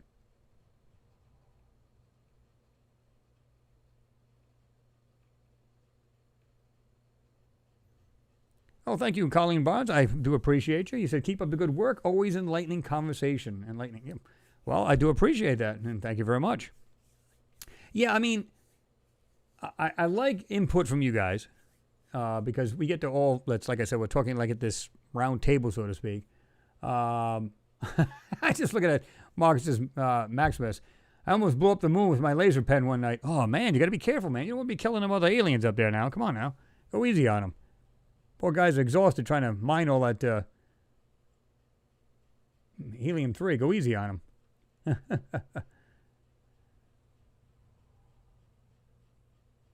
James, thanks again, man. I appreciate it. You said, I told you how, Chris. It's called Guinness, man. Oh, that's too funny. That's good. Arts and crafts, you said, I agree, Chris. I've always wondered why the experts, didn't understand that life forms would be different in other places because that's nature. Yeah, I mean, because everything's going to evolve to its surroundings, right? It just makes sense. Again, you can go to a lot of these mountainous areas, and I mean high elevations, where you can see these villages and these villagers living up there. They're sitting there, they're living off their own land. They're growing their own food and stuff like that. They're like 100, 120 years old, and they're still gardening and everything else. So if I was to go up there right now, I'd be like, trying to get air. But yet they can do it all day long. Think about that.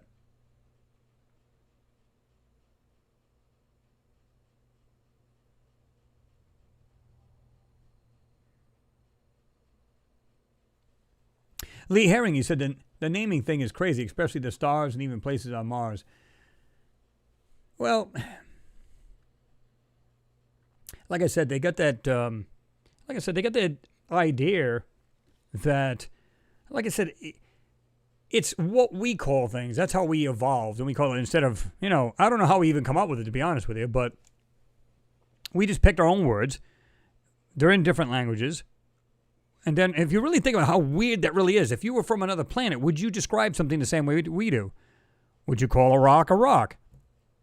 We don't know. We have no idea. That's what's crazy. So the thing we think we know, we don't. We don't have a freaking clue. And I think a lot of these scientists, that's why they say, oh, it's a bunch of crap. There's no way. Oh, come on. Give me a break. It's like, you got to think outside the box. Big time. I don't know if you guys seen this either. Watch the bright fireball explode over Tasman Sea. This is pretty interesting, too. I'm not sure this was, what do you call it? This is pretty neat.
That's crazy right there. Look at that. Looked like it broke apart right there, right?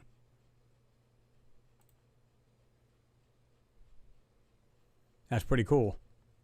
But nonetheless, this is what I'm talking about. You got these crazy things coming out. A bright green meteor streaked across the southern coast of Tasmania, Australia. The researchers caught the fireball on camera as it broke up over the ocean. That's pretty sweet. But we don't know. We're being bombarded every day. Now, a lot of it's all small stuff that just simply burns up in the atmosphere, and it's no big deal, right? But, yeah, it's the ones that are like the size of a state. Yeah, those are the ones you should probably crap yourself. And those wouldn't be good.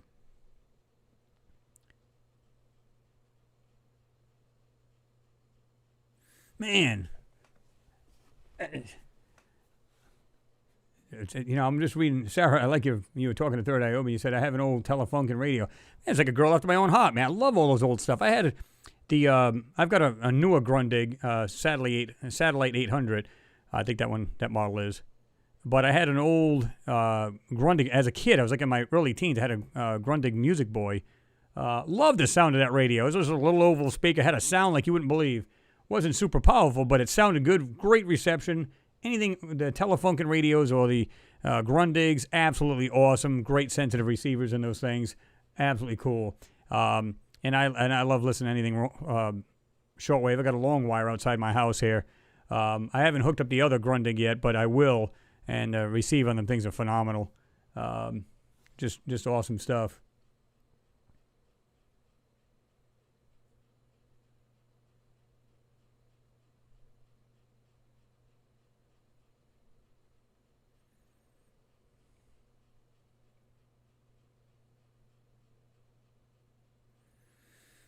Yeah, Bobby, that's, he said, I love the pics of Martians that Martin Graney has uncovered, a variety of different beings. See, I got to be honest, and I told you this before, I mean, this is nothing new I've ever said. I never see those. Now, I'm not saying they couldn't be there, but I've never seen anything, and I've been looking at a ton of photos. I think even Jimmy was commenting back to you, and it's not to try to be mean, I promise you. He's stating the same thing I am. I just never see those. Now, is it possible other people see them? Yes. I've looked at, I don't know how many photos, I can't even count that high, that what I've looked at and never seen that. Never seen any. But that's just me. And the thing is, my whole thing was this. If they're going out of their way to absolutely censor these photos, think about this a minute. and all we're seeing is bits and pieces of these things hiding out from this manipulation or censoring. Why would they leave in people? That's what always struck me, and that's why I go, maybe they're just seeing it. Maybe it's the way the shadowing is and stuff like that, and it kind of looks like a person. Because I've seen a lot of her work. Now, I like Martine. I think she's a good person, but I see it and I go, it kind of looks like a shade of The Rock or some kind of weird shadowing or something like that. And so I don't quite see everything. Now, some things she does see, it actually does look like a person. But every photo I've ever looked at, me personally, for myself, not hers, but I mean me, I've never seen anything. But that's just me. Now, some people go, no, I've seen it. Okay. I'm not going to take that away from people. I just never seen it myself.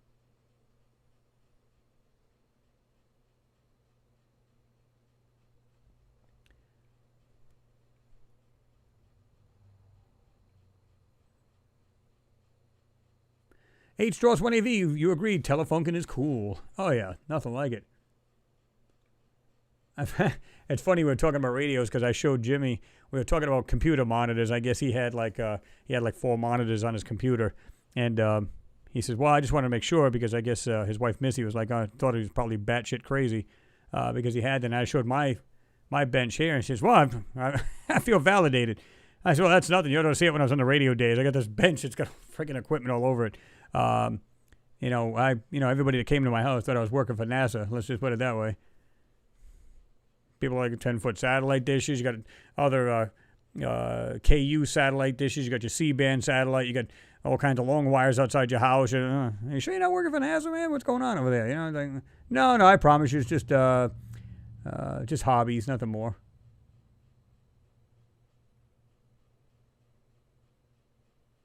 Oops.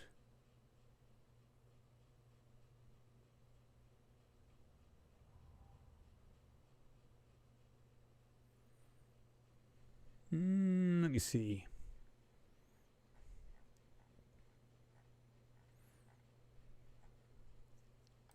What else you got in here?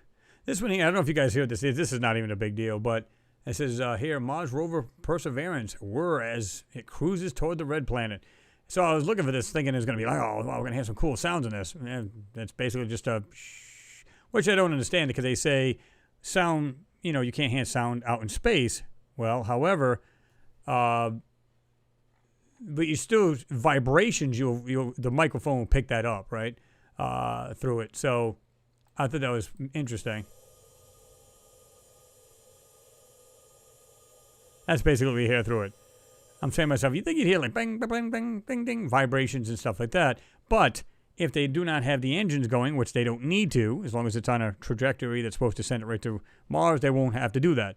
Once it gets a trajectory and hits the engines and it goes, there's no resistance. It just flies.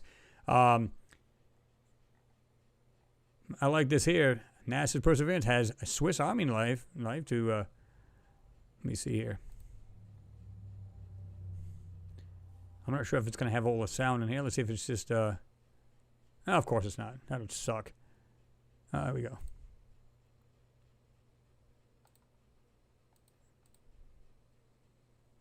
Let me play this back here.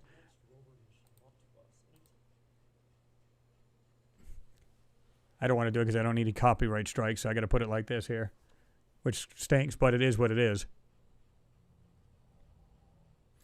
No, John, I'm not right now because I want everybody to see the screen itself. You said, Chris, you're not on the screen.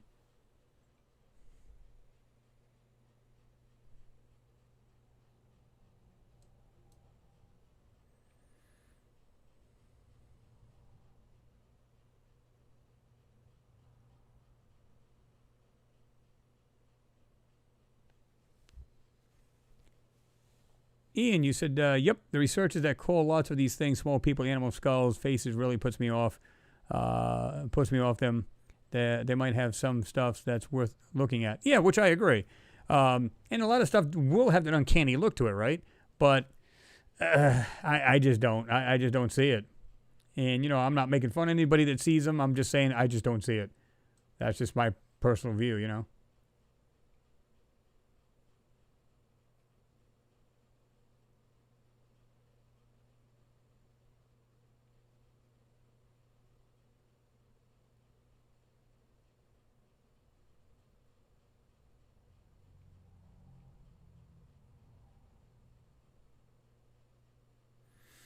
Scott Duffy said New York, Jersey? No, born and raised in Rhode Island, residing here in West Virginia.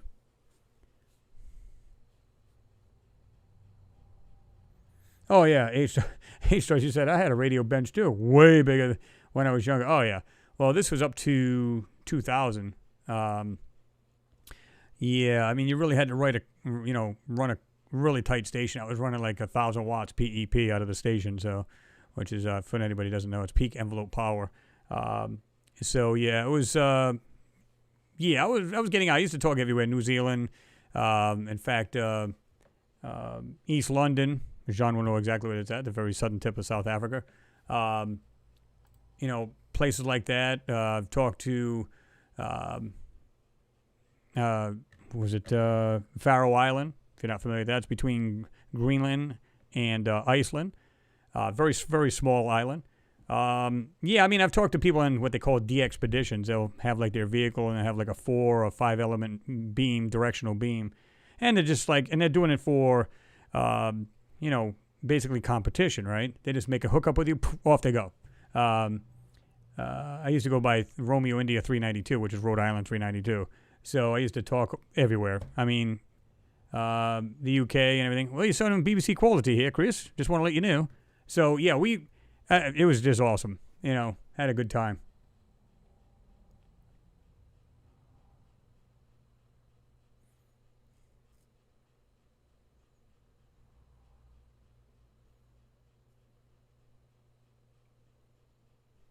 Mags K, what's going on? Good to see you in there. He said, my dad was one of the first 7 IBM workers here in Scotland. He was one of the 4 who took it to NASA and computers. Huh, interesting.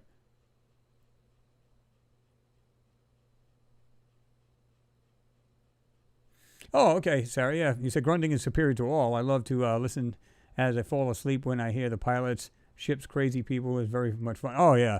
Well, I'll tell you what I used to do, because I used to, when I was into satellite, watching satellite, because with the, it was the old 10-foot dish, C-band. What I did is I took what they call a feed horn off of that, and you could put a combination KU/C-band.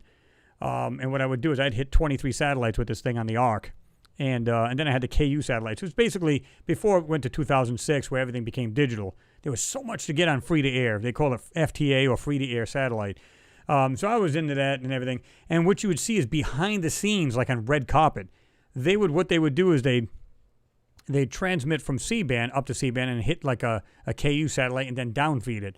Or they would downfeed the C-band and then they'd convert it to KU and then people would see it, whatever. But you'd get behind the scenes. I mean, it's funny. You see people getting dressed on the red carpet thing. There's women in there fixing their crap, and all this. Oh, it's just freaking hilarious. They were just people like you and I, and it's just some of the things you'd see and hear is just outrageously funny. But yeah, I really miss doing that. That was pretty cool stuff.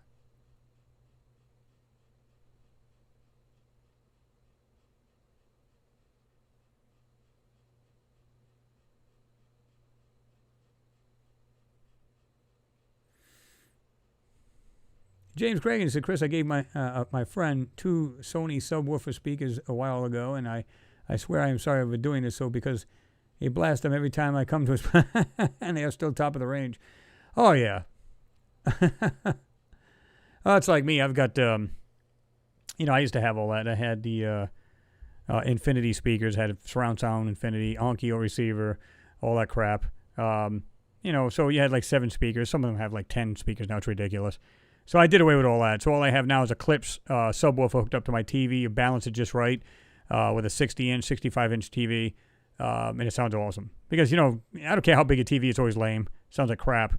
And I got one of those Bose, sound bars. And to be honest, it sounds good as a standalone, but it can't beat the combination between my TV and the sub. Because the sub's like it's a long throw 12-inch woofer in this thing. And it'll literally vibrate the house. So... I don't think it's very powerful. I think it's like 450 watts peak, but it's more than adequate to, watch a movie and everything else. So I cut down way on that stuff. I got tired of seeing wires all over the place. I mean, you can hide them well, but it's still just a point, Now, a lot of it's wireless, which is good, but I just didn't feel like having a lot of junk around there like I used to.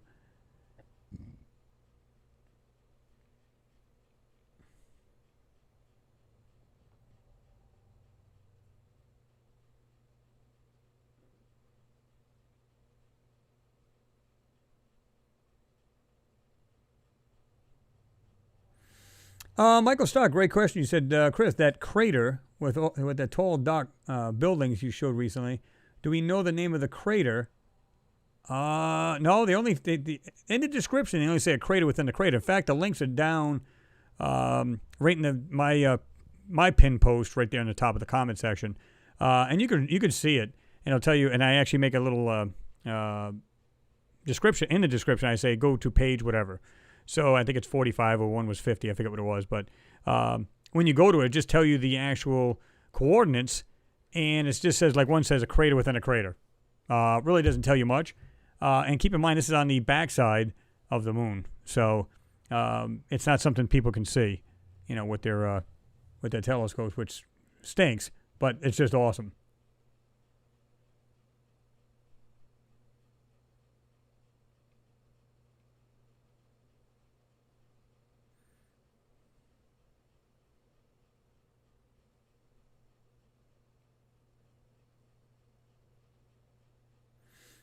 Let me see here.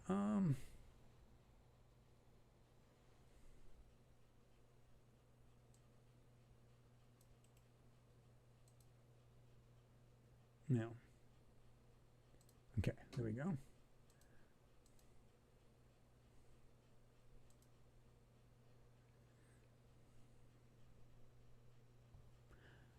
Phil Gilbo. You said, or was it Gaibo? Forgive me if I pronounce it wrong. Yes, we are using lasers to send signals. Oh, I think this has been going on for quite a while, right? Equalizer, good to see you in there, man. You said watch Tony Hancock, the radio ham on YouTube. Very funny. You will appreciate it. You know what? I've listened to a lot of these guys. In fact, I got a couple of ham operators that are friends, and I helped a lot of them put up towers and stuff like that, and feed lines and all this other crap. Really, I just love it because anybody can communicate by a computer. But when you can communicate, and like I've done this from here to back at home at Rhode Island, the skip comes in. In other words, the atmosphere changes just perfectly, and boom, you can sit there and talk all day long. Well, not all day long, depending how, if it stays stable enough, you can talk back and forth all day long. And I've done this. It's so much harder to try to do it by radio wave, but it's cool to do it because you don't know who you're going to contact. Like I said, the guy in Faroe Island, I never thought in a million years I was way up on what they call an international frequency. It's 27.555.0. You go up there, and I started just CQing. You're like CQDX, which means break, CQ. And I gave my numbers and everything else, and the guy come back to me, and he sounded pretty good like I sound. I was like, oh, okay, this guy must be local. So he started talking. He says, if you don't mind me asking, where are you from? I said, I'm over here in Rhode Island. He said, where's that? Is that an island? I said, no, I call it the armpit of the United States. I said, it's northeast corner. He said, wow. He said, I'm going to be honest with you. You're the first one I've ever talked to in the States. And I think that's just fantastic. And I said, well, where are you at, if you don't mind me asking? He said, I'm over here in Faroe Island. I'm going, Faroe? What the hell is that? So I looked up on my map. I got a big map on the wall. I said, I'll be damned. Check that out. It totally overshot the UK and everything else. Way over it. Like I said, it's a little island between Greenland and Iceland. And he was running a 4-element beam. I think it was a Yaesu ham radio at the time. I don't remember what model. This goes back years. But it was the first time I ever talked to somebody out there like that far. So I shouldn't say that far because I've talked to New Zealand and, places like that. So it wasn't too bad because basically you're talking around the world. So, it's just cool to be able to do that, and you just don't know who you're going to talk to, and that's just interesting, Cool stuff.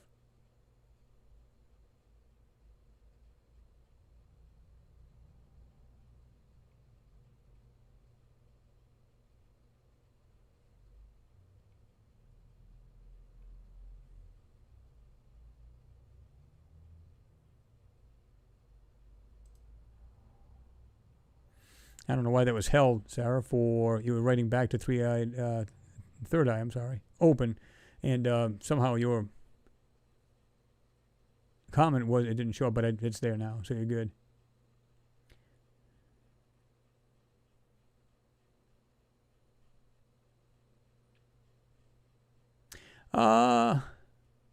Sharon, I think it's called. I think your name is, or your username. He said, do people here believe that we took a picture of a black hole with 7 radio telescopes 55 million light years away? It depends on how you look at it. Now, I'm not familiar with that particular one. I know they have talked about many black holes and how some of them are actually destroying planets, literally getting sucked into this thing and it's destroying them. But it's the different wavelengths they go on. They can tell what's going on. Because first of all, most people think, oh, it must be literally taking pictures. No, it's radio waves, of course, and all that other good jazz. But it's got to be, the way they go about it is, like I said, wavelengths and everything else. I find it a little interesting, too, because the way you just question it, because you think, how many planets are from here between Earth and 55 million light years away? Now, depending on where it is, of course, in the universe, is it more on the edge? When I say the edge, is it more like, not in a congested area? Because and you would think that would be literally a black area because it's a black hole. So they could probably center on it because it does have energy. They can center on that and literally, like I said, through different wavelengths they can tell. Now, I don't know all the science to it because I'd be lying to you if I did. But some of these things they have done, and it blows my mind how they can actually do it.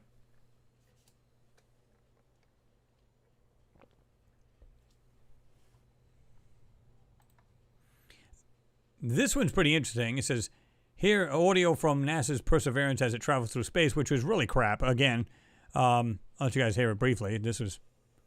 Wait a minute, let me do it this way. I didn't turn on the audio. I don't think I turned on the audio last time, but this one here... That's pretty much it.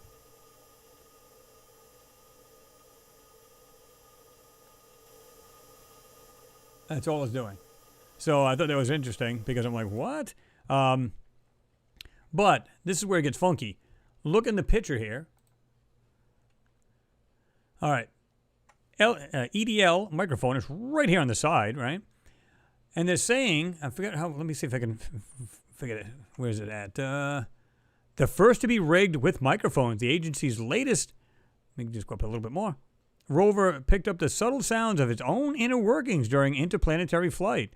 A microphone aboard NASA's Mars 2020 Perseverance rover has recorded the sounds of a space. Let me just bring it up a little more. Spacecraft as it hurtles through interplanetary space, while another mic aboard the rover is intended specifically to listen to the laser zaps of the SuperCam instrument. Why would you... Does anybody think that's just whacked? Anybody? Why the hell would they care? Think about this a minute.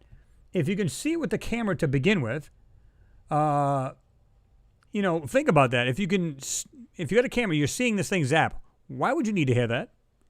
Anyone? I'm thinking, what?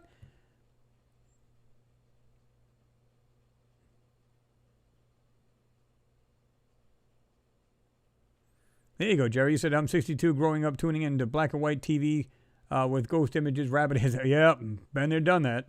Absolutely.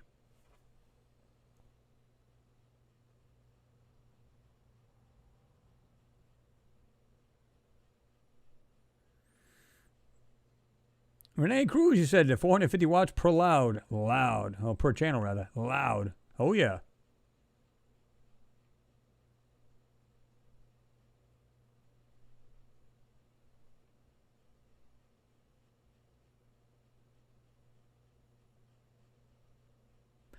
Bruce Meow, you said chemtrails are used for many purposes. Part of it is alternating weather patterns with HARP. The others are stuff they do not want us to know. Yeah, I mean, remember HARP was a big thing? Everybody was talking about it. What the heck? More silliness. It's just popping up on my phone. But anyway, they were talking about HARP, right? And I remember this going back, way back in the day, where it started off, I think it was a guy that designed it. And a lot of people don't know this, but it was designed, it's basically like a small antenna farm at the time. And it was only pumping out 30 watts. And what they hoped to do was bounce it off the ionosphere and back onto the soil here in the United States. And what they would use that for is to find oil deposits. That's how it started off. Then the Navy came along and bought it. And, of course, a lot of people say they weaponized it. Well, to a certain degree, and there's a lot of speculation around it, was that what they did was now this thing puts out like 30,000 watts, okay? And depending on how you direct these beams, these large beams, if you ever look it up, these antenna array is insane. You can see what looks like 18-wheeler trailers parked next to these buildings, and I'm assuming they're amplifiers, at the base of these antennas. They're huge. And if you were to direct them into the atmosphere and heat it, what happens? Well, the other thing is, too, you need to know is that there's a lot of HARP antenna arrays around the world. Okay? So if I can rotate, or at least, give power off, because you can direct the antenna. You can either physically move it, or you can feed off certain elements of that antenna, and you can direct the signal. Now, if I was to direct that over maybe the UK, okay, heat up the atmosphere over them, they get turbulent storms. Well, I can kill off X amount of people from it, because, and guess what? I don't have to use missiles or anything. I could just use the weather to just kill off X amount of people. So, that was the big thing. That's what they were speculating on. Is that what's really going on? Now, if anybody's ever used a radio, if you're up in the business band, like I said, we use a frequency 155.88, or 800 rather, and you use that, or 450, I think it is, in that range, business band. But anyway, if you use the small, what they used to call a rubber ducky, you just screw it in the back of the radio and key that thing up, you will literally feel your face get hot. It's the radiation. It literally is burning your skin. Now, change that 50 watts to 30,000. Okay? And you have a large antenna array in this large field. Channel that atmosphere. What would happen? Yeah, you make the atmosphere really turbulent. But here's the other thing, too. Look this up. You guys will see what I'm talking about. Back in the day, they were actually talking about this, too. Remember how they were talking about... let's see if I can remember how they worded this. I'll have to think of it in a second here, because I'm trying to remember how they worded this. But anyway, you've got, the radiation field around Earth, rather. Let me just check this here. Oops. Okay, we're good. Oop. Move it back down. I don't know why this thing moved on me, but it did. Anyway, so we have the radiation belts around Earth, but they were using that to actually disperse it. That's what they were saying. At some point, they were using it. So basically punch a hole in it so they can fly through it. Now, they didn't really have to do that, because you go to the North or South Pole, you fly out of there, you're less chance of getting into these fields there, right? Radiation belts, the Van Allens. So you can literally either punch a hole through it and fly through it, or you go towards the North or South Pole and you can pretty much avoid them, or go through very little amounts of it. So, yeah. But either way, it's pretty cool.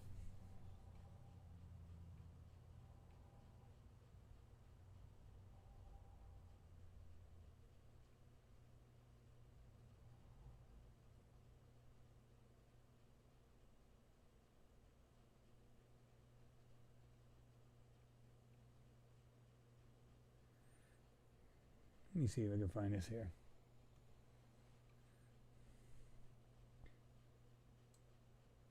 Oops.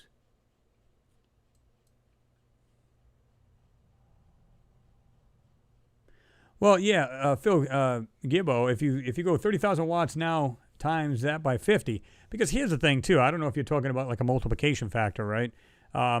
It's like a buddy of mine. He had I think it was a 6-element Yagi beam, but you got a multiplication factor of like 52. So do the math. If I pump out 1,000 watts, I'm putting into that antenna, okay, times 52. There you go. That's a lot of power. And if they do the same thing on these beam antennas that they have in this antenna farm, then that they're seriously pumping out some power. So, yeah.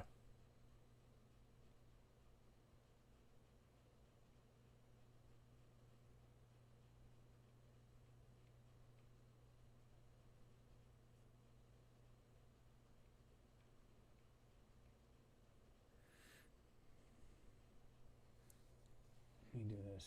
I know a lot of you guys are talking about this, so let's do this. Okay. There we go.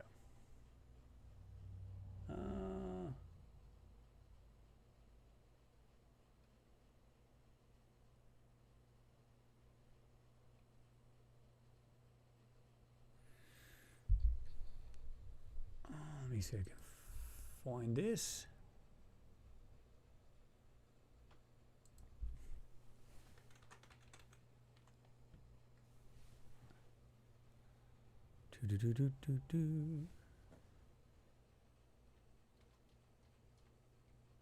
Just going to find you guys a link here, so just stand by for a second.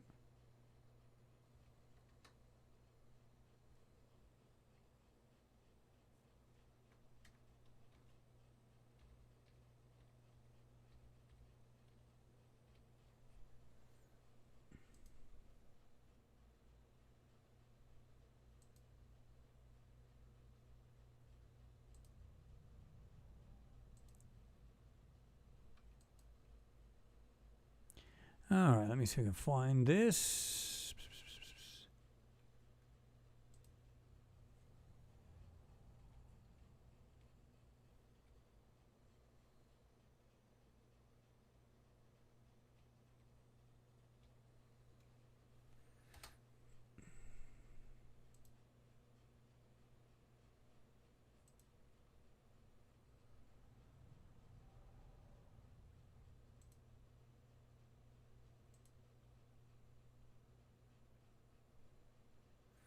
All right. I want to give everybody the link to this. I see everybody talking about it, so we're going to drop the link. And I think it's a must-see. And I'm not just saying this, guys. You got to check this out. We were talking about this earlier, about Sarah's work. I'm going to drop the link here because I think a lot of people need to check this out. And I encourage everybody to do it. You want to educate yourself on Antarctica? Here's the place to do it. She has, and it's not just her opinion. This is what I love about her work. It's not about her opinion. It has to do with everything about research. And you'll see that she actually goes down. She has some chemical analysis done on some soils that are there in Antarctica. And what they did was they found some metals there, which are basically showing that there was industrialized areas that, you know, again, if there was a factory like in your backyard, okay, and it was there for X amount of years, of course there's going to be, you know, metal probably thrown around, used in that yard of there, and you'll get these metals within the soil, and it'll stay there for quite a while, right? It's what's going to make up the soil after a while. Well, so she's had, like, I think she said it was just shy of $11,000 to do this research, and she did a fantastic job of this. It's not, and she's got a lot of credible people that will tell you that have taken these photos, have done this. Now, I did find out that they were kind of censored, and I showed her this because I can understand why they would do this, because they don't want people to see it. So in the near future, and real near future, I'm going to be doing a good-sized, lengthy piece on her work. Again, this is all hers, not mine. But fantastic, right? And I'm actually going to show you guys, too. You guys can go check out the site now. I'm going to drop the link right here. Go check it out when you guys get a chance. If you can't do it now, go check it out over the weekend. And like I said, I'm going to run the one I told I made it for, where it's basically just a browsing or just a scrolling. I call it a scrolling book. You can look at the photos and read as you go along. And you can always pause it too. And if you just wanted to go here a bit fast, you can just go on the speed like on the YouTube channel. When it's on the screen, you just go click, and you can just make it twice as fast, and it doesn't really screw it up. It just goes slightly faster. But there it is right there, guys. Check it out. Go check it out. You guys will enjoy the read. And it's not just I think it's this and I think it's that. No, it's absolutely put together properly. It's done in a manner that I'm even blown away. I'm like, wow, what a researcher, journalist, incredible. And I'm not just blowing smoke here. I'm not just trying to make her feel better. She deserves a pat on the back. She did a fantastic job of this. So, yeah.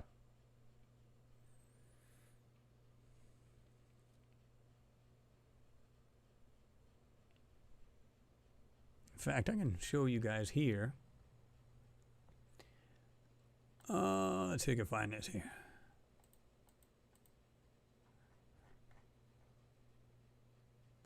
No. Right here on the screen. Like I said, and this is what I basically did, guys. Okay? Slower. I put a little classical music in there. And again, the only reason why I did this, she's done some revamping on this. And she's added some more stuff. She felt imperative to show people and educate people. What is really interesting is when you see the stuff that she's found in here, and then, of course, it's, again, credible witnesses and people who have taken photos of this area. A lot of people. Now, some of these photos, of course, you can find on the internet, of course, right? And then there's some, no, you can't. So when you read this, I even went through one or two of the photos and looked at this. In fact, I just grabbed a whole bunch off more. She gave me them. Thank you, Sarah. Much appreciated. We're going to go through those. We're going to do a video about those. And the stuff I've seen and the stuff she's seen, bam. There's no doubt in my mind that there was a civilization, and it might have been a lot more advanced, especially when you see the structures that are there. Absolutely insane. So it's definitely a must-see. And if you don't want to just scroll all the way down, just keep scrolling and scrolling. I mean, you can sit there and read it. You know, you can go down, which is still cool because I just go like this. I just, you know, you can go down to the bottom here. Just, you know, go to like this here. It looks like a pyramid in the background, which it truly does. But, I mean, and then, of course, at the very end, you can go down to the bottom, and each of these have their own links. She even has, like, this person that, was it, Brian S., who talks to Linda Howe. And he's talking about his experience. Operation Deep Freeze coverage, there you go. Really awesome. Extraordinary claims require extraordinary evidence. And like I said, you can get to the bottom here, just to make it easy for you guys. And you can see right here. We are going to here, and it says this will be fun. Of course, that's Earth Files, but we want to go down. And you can jump right here. It says reaching the alien shore. You click on it. It brings you to the next chapter. So it's awesome the way this thing's set up. My biggest thing was this. Again, I not only did like I said, a scrolling book kind of thing. And I'm going to post it on YouTube so you guys can check it out. If you want to just kick it. I think it's like 2 hours and 16 minutes. But it's got some music behind it. Like I said, it's like classical. It is not like classical. It is classical. I put that to it. You can just chill and sit back, just watch it, read it. And like I said, you guys can check it out because it differs a little bit because she put some more information on there, or just it's the same information but a little different the way she come about it. Fantastic job, like I said. And it's not just like, it's just something to read. No, it's educational. That's the whole point. It's just awesome.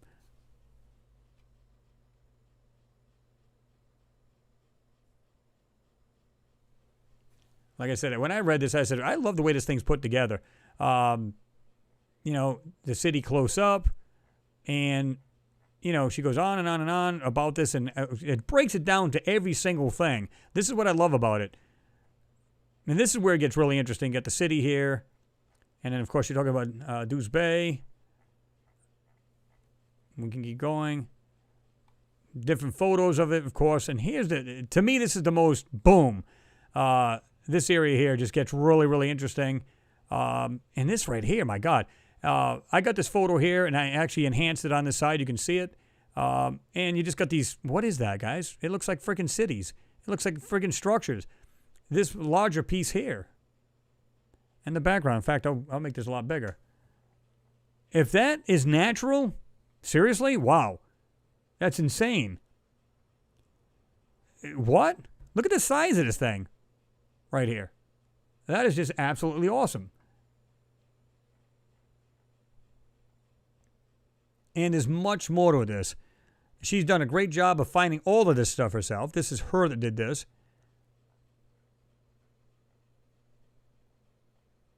You see a lot of that. Just really good stuff, guys. Just check it out when you get a chance.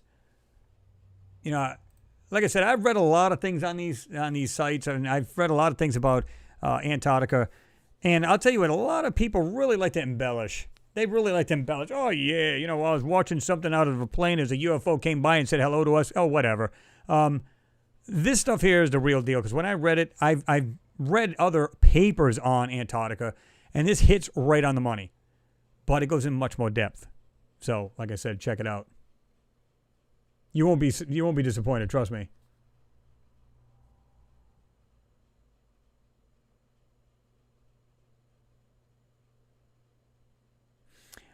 Jerry Lahane, you said, yeah, that looks good Antarctica stuff. And latest I heard was David Wilcox on YouTube explaining the 2 miles deep, super old live action alien million-year-old city. See, now I don't know about all that, because a lot of these guys are trying to sell books and everything. Now I'm not saying what he's saying, because I like David Wilcox. He's pretty good. But, a lot of these guys will try to embellish a little bit because you can remember these guys are selling books and everything else. So it kind of like, But when I think Sarah, she's even started this. I think it was, I think she said it was in 2013. She started really reading up on this. And 2015, she can correct me if I'm wrong, but 2015, she just went to town on this thing because there's questions going, and she was just seeing things that should not be there. And that was her quest. She just wanted to get this thing done. It took her years to get this done. And I've been talking to her like just basically every day. And I know this young lady has, oh my God, she's beat her head against the wall. Let's just put it that way. Everything from, this, guys, it just goes to show you, she literally had her, I can put this back on here, scare you guys. She's literally had her site shut down. She'd go in there and she'd make changes, go back in it, changes weren't made. Or totally locked out of her own site. I mean, locked out. It's like, wait a minute, what's going on here? So every time she'd do that, she'd run into a stone wall. I mean, every single time, but she persevered, she got it done. By the way, no pun intended, because the perseverance is on here on the screen. But yeah, I absolutely just went to town on this thing and said, I'm not giving up on this. And I told her, don't give up. You got this. Be patient. You'll finish it. So on and so forth. And end product, awesome. Can't say enough.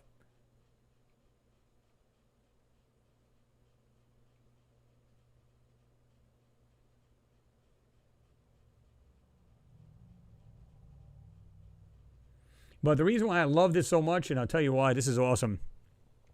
Because again, we're being lied to on stuff that's here. Here. And by the way, like I said, I'm going to show you guys some of the photos I've checked out. And guess what? They manipulate them just like they do on the Mars photos. The moon photos. Yeah.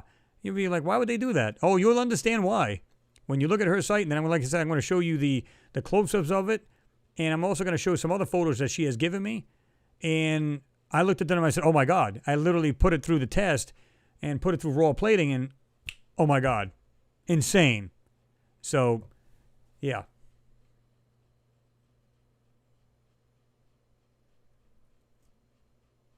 Oh yeah, Sarah says, you're so very kind as your audience. Christopher it's a thesis, very much depth. Yeah, I mean, she put so much depth in this that it's almost like you're like walking along with it. She's kind of explaining it to you. That's just the way I get it from it. Really, really good stuff. And like I said, if it starts here, because to me, I think you said it was like 150,000 years old. She's gauging it somewhere around there. Because you got to keep in mind from the soil analysis, and they gauge that, they can tell pretty much through testing and stuff like that. She's saying somewhere around roughly 150,000 years old. Okay, if that's true, and you see the buildings in this photo, what? Did we make those back in maybe our first cycle? Because we're in the fifth cycle. Is it possible we were much more technologically advanced way back thousands of years ago? If not, somebody else put this crap here. Think of that. And then you think of the moon, okay? Let's suppose they've seen this long before they seen anything on the moon. Okay. They're looking at that going, oh my God, this is clearly not ours. Wait a minute, I'm just curious. If this is here, why don't we take a look at the moon for the hell of it? Oh, wait a minute. Look at this. This is the reason why I do things on the moon. They see the stuff on the moon. They go, what the hell? Okay, so now they know there's life everywhere. Think about it. If something's over here in Antarctica that doesn't belong here, and clearly we didn't make it, and it's something alien, and then they look at the moon, okay, there's something alien, how much do you need to say, we need to start searching out a lot further? Go to Mars. We can see what we're seeing in these Martian photos. Life is everywhere, guys. It always has been.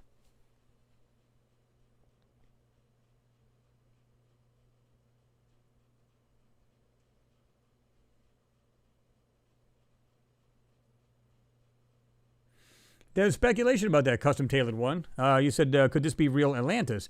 Now, she was dabbling with that idea. I mean, if she wants to go ahead and, talk about that briefly or just say yes or no, that's up to her. Let's see if she wants to do that. Because she doesn't, I don't think she believes it is, but how do we know? What I'm seeing is structures all over the place. And I'm also seeing centering. And again, I'm going to do a video on that. And I'm going to show you some photos that just... And like I said, I'm going to post that other video for you guys to see. Because even though you can see it here, like I said, I told her flat out, if something happens to this site, for whatever reason it's shut down, that gets hacked or whatever the reason may be, the work will still live on. We're going to make sure we put it all over the place. At least I'm going to do my part to get it at least on 2 or 3 good sites. And then, of course, we'll have it on here. And I still have it on a hard drive. It's not going anywhere. Even if they try to jerk with it, screw with it, do whatever they want to do it, it's not going to change a thing.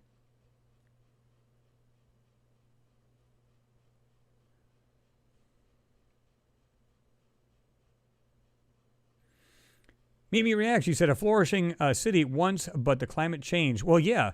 And, as she was speculating or saying, too, she says a lot of this might have been covered by the basically the blanket of ice and, snow and everything else. And now that it's thawing out, we're seeing it. And that would make sense. So this is the reason why some of the stuff doesn't look quite like it's standing right or whatever, but yet the stuff is there. And it's just awesome to see this. And I'm going, wow, I'm blown away. Because at some point you go, well, is it possible it's something we have, like a small base up in Antarctica? And they do, right? What's it, McMurdo? But you see these things, okay, well, wait a minute. This is stretched out for what? How wide is this swath? Is this? Maybe Sarah can tell us on this middle photo if she's got a general idea how wide this whole swath of area is. But cool, nonetheless. This is the reason why I think if we start from home, and what's his name too? One that does the Indian videos, the Indian guy, Praveen. I forget his first name off the top of my head. But when you see the stuff he's showing, what looks like it could have been technologically advanced or something was made, technologically, it just blows your mind. It's just weird. So I think there's a lot more here on Earth before we even go out to space or the moon, right here alone. And this is the reason why it's the best kept secret. This is the reason why a lot of people can't go to Antarctica. There's a reason. Right here, James Owen. John Owen. Owen. The other name just popped up just on Mimi's just jumped on. What? But there it is right there. There's a link, guys. Check it out. Show us some love. Just excellent work. Let's see. All right, what else have you guys seen that you'd love to talk about? Obviously Mars and stuff like that. Now, I'll be truthful. I haven't done anything. Now, we do have a gigapan here that was actually mentioned on Facebook, I think it was. And this was done by Neil Spence. Thank you, Neil, for that. These guys are getting into this stuff. I'll tell you what really ticks me off. This crap here, okay? I can look at this. In fact, I'm going to do that. I'm going to find the photos to this area. Every time I see it, it's an entirely different, what's the word I want to use? Texture, manipulation. It's something different every time you turn around. I'll get rid of my face again real quick. Every time you turn around, this whole area's got a different texture. However, the shapes don't really change. But when I look at this, I just back up. Look at this. Look at all these things. They blend them in to make it look like it's one big piece. I don't think they are at all. Look at 1, 2, 3, 4, 5, 6, 7, 8, 9, 10. And a lot of them, I don't think it shows. It doesn't show it in this photo here. But every time you see this, it's like a different texture. It's like, come on. Absolute BS. Look at this thing here. It's like they're getting closer and closer to this thing. I don't think this is a mountain at all, guys. This is a structure. I've said this before. There's things in here. Look at this. 1. I think there's 2 right here. I think this is a fill right here. There's 1, 2, 3, 4, 5. There's 1 in the middle here. Check these things out. And look at the way come on. This is real? This couldn't be more CGI if he wanted it to be. Now, people say, well, yeah, they're all fake photos. No, they're not. No, they're not. Because you can find things in here that still stand out they forgot to cover. So what it is a real photo with CGI dressed over it. And the reason why I can say that with confidence is because I've done enough of these or seen enough of these to know that. Just crazy, crazy stuff. Like it's almost like you got like these openings right here. Look at this. It's like 1 on top of that, layered on top of that, 1 layer on top of that. Look at the way this thing comes down, like squared over this mountain. Again, they're dressing these things up to make them look like buttes, mountains, you name it. No. No. It's as simple as that. Absolutely dressed up to make it look like they're all buttes and stuff like that. They're not. I've done videos on these very areas, and it's absolute sad. I wish I was at one of these press conferences because I'd be so like all over these guys. Like, you want to tell me? I mean, anybody in here who's drawn this? Because I see it as completely fake. And here's another thing: some people will differ from me the way I say this, but it's not. These here are not very far away, and I'm going to tell you why. If you look at the ground here, these things are not very far from the rover. So in other words, when I say here, these things, I mean right here in the foreground, right? I can look at the foreground, okay. This rover's not very far from it. So if I'm sitting there and I can walk across this, these are, just structures. They're not huge mountains. They're just things all lined up in a row. Check out these things in Gale Crater. Just say Mount Sharp. These things, most of them on it's the eastern part of Mount Sharp. And you see them like in a row. And I've used the analogy like a what do you call it? Like a car lot. Like the cars are all lined up. That's the weird impression you get. Not these here, the ones that are more east of here. And they're all like lined up in a row. And I'm going, okay, I understand buttes. We have them here on Earth. That's not a secret. But what I find interesting is that they have them in a row, and they look like they're perfectly spaced. And they're in other words, they're lined up. Like if you could draw like a straight line in front of all of them, that's what they look like. They're all up against that line, and they're all spaced apart. How is that possible? Buttes, I've seen them. Like you can just look at any butte, just Google it. And they're not like all lined up like that. No way. I don't think so. Take it off, Bobby. You said good night. You take it off? If you are, well, good seeing you in there. And you have yourself a good night there, right? Or is it who's leaving?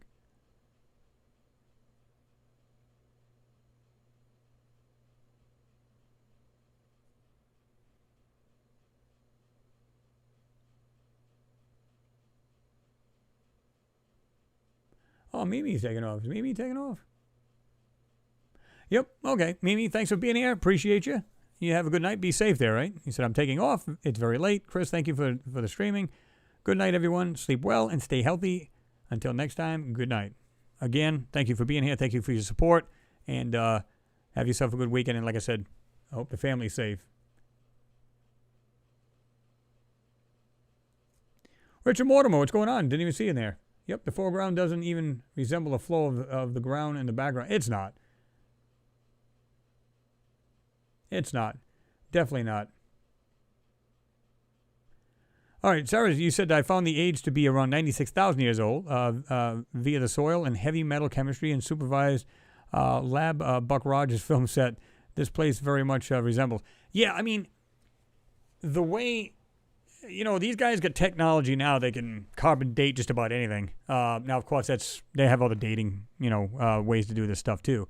But, just really, really wild stuff. And if that's, and I believe it is, but if it's true, then there's no reason to believe or not believe that this stuff couldn't be true. We're finding civilizations here on Earth that we never thought would be there.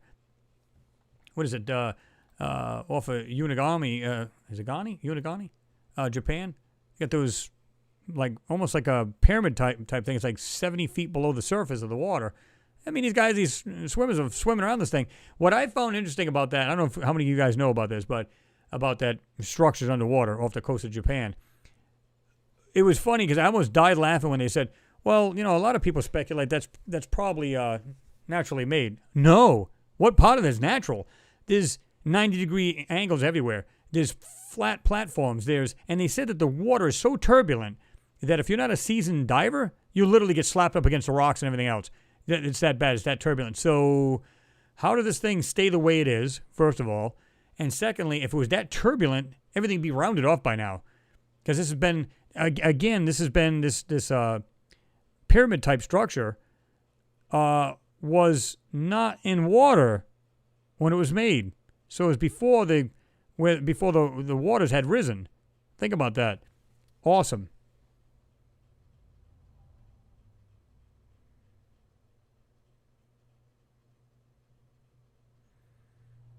James Dixon, you said, I love seeing these pics. I've always said there was life on Venus and Mars, off what everyone else says. Well, yeah. I mean, listen, everybody's got their own opinion, and I can appreciate it. But when people say, nothing but rocks, always been rocks. Okay, listen, that's your opinion. But it's not true. That's just the way I feel about it. I've studied too many of these to say, oh, yeah, you're right. At first glance, that's what you say. Look, that's what I say. But look at the crap in here, guys. They literally scribble over everything. Where was that other area? This is funny. Again, look at the weird texture, guys. Come on. Look at that. That is complete crap. These are supposed to be real photos. Really? I'm not seeing real photos here. I see it looks like paintbrushed. That's what I'm seeing. Look at this. Look at the striations. They literally look like they just kind of da-da-da-da-da-da, and they just kind of scribble over it. That's what it looks like to me.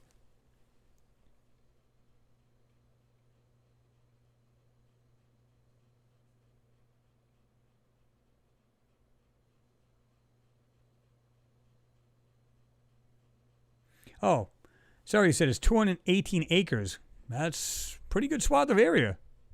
That's pretty good size. Penny, you said cover up, Chris. Oh, absolutely.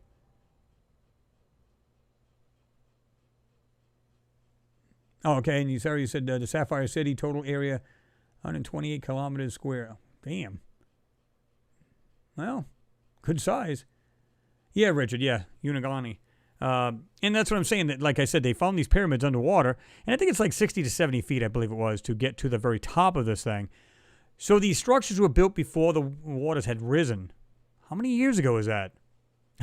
I mean, come on.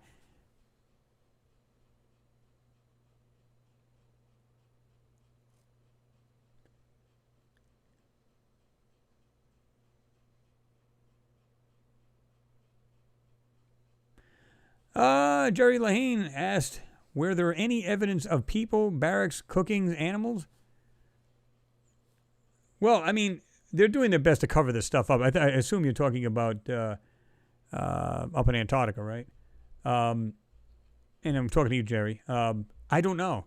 But to me, they're doing their best to hide this. And I'm going to show this in a video. Like I said, we've been pulling apart some of these photos. This is the reason why I have not gotten to it. One, I was busy at work. This is the reason why I haven't gotten to any videos, whether Moon or Mars, because I think this information needs to get out. A lot of you guys had asked me in the past, hey, can you do something with Antarctica? Oh, we're going to do this. We're going to blow the lid right off of this. And we're going to get this stuff out. Like I said, if at a request to Sarah, if she wants to, if she could, and it doesn't really matter if she can't at the time, because I know she got to finally get the site locked in and she doesn't want to disturb it. But if she wanted to put like Antarctica pictures enhanced, she could do that and then have the original and then have what's really censored, and people can get a better idea of really what's going on. Because to me, that makes more sense. You go, well, wait a minute. They're censoring these photos for what reason? Again, the same one we get from Mars here. Why would you censor these photos unless there was something to see? It's kind of like like I said, you're going to sell your car on like Craigslist or whatever. You block out your license plate. Why? Because you don't want people to know exactly who you are, because you can look up at a plate, right? You can look a plate up anywhere.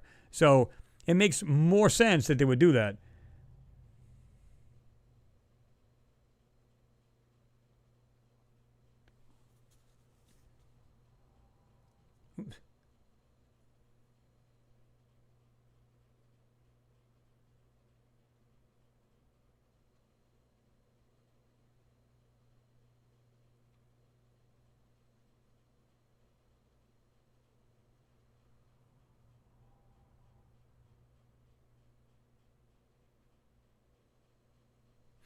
Jerry said in 2004, I figured out Pine Gap, Aussie was the army blurring the pics.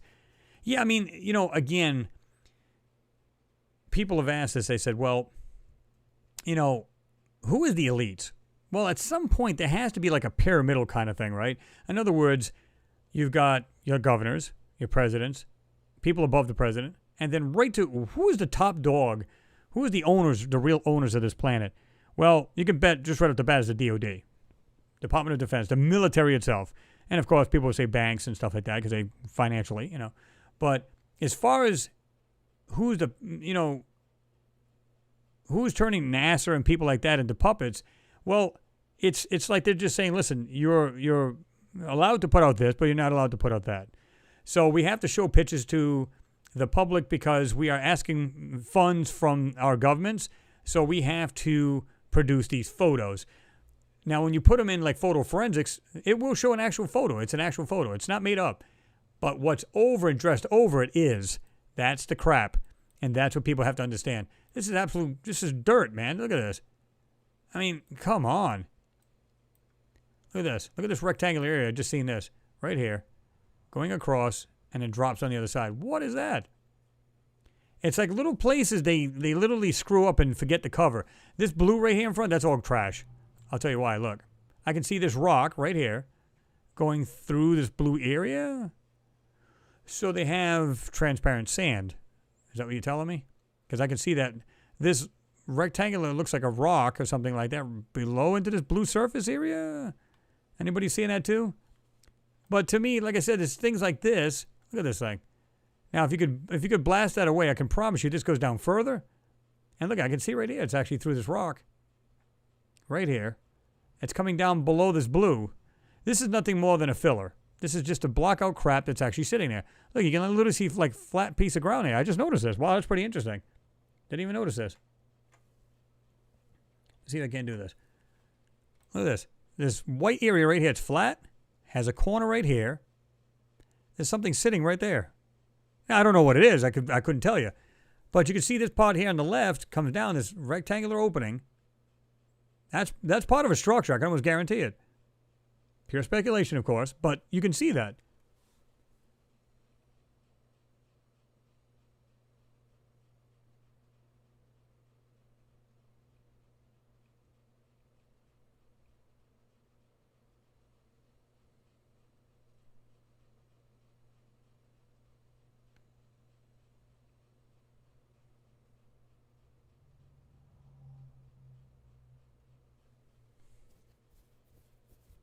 I'm not sure I understand the question. You said, Soup Frog. You said, I'm sorry, Soup Fog. You said, before we came from Mars with the ocean.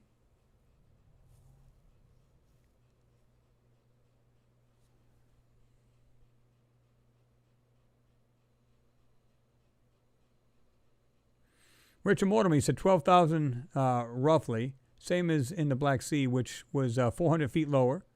And they just found an ancient settlement underwater. I'm not even surprised. Again, we're just learning about our own self, and now we're trying to get out there and learn about more. But they already know that. Like I said, if you look at the stuff that's in Antarctica, all the stuff around the world that we're finding, and then they're looking at what's on the moon, and I showed you what looked like structures. Well, not look like, they are structures. You got that stuff we're finding on Mars. What? How much information do people need to say, wow? Because some people just don't get it still. They're like, I think we're the only ones here. I don't think there's any more.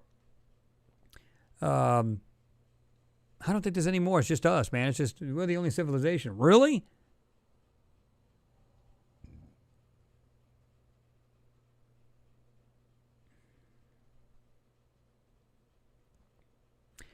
James Cragen, I'm not even familiar with that. It kind of sounds familiar, but you said there's a new platform called Brand New Tube, which is uncensored and has great following. You might want to look at it. It might be something you can jump onto. Sounds kind of familiar. Is that the actual name of the site, though? Brand New Tube?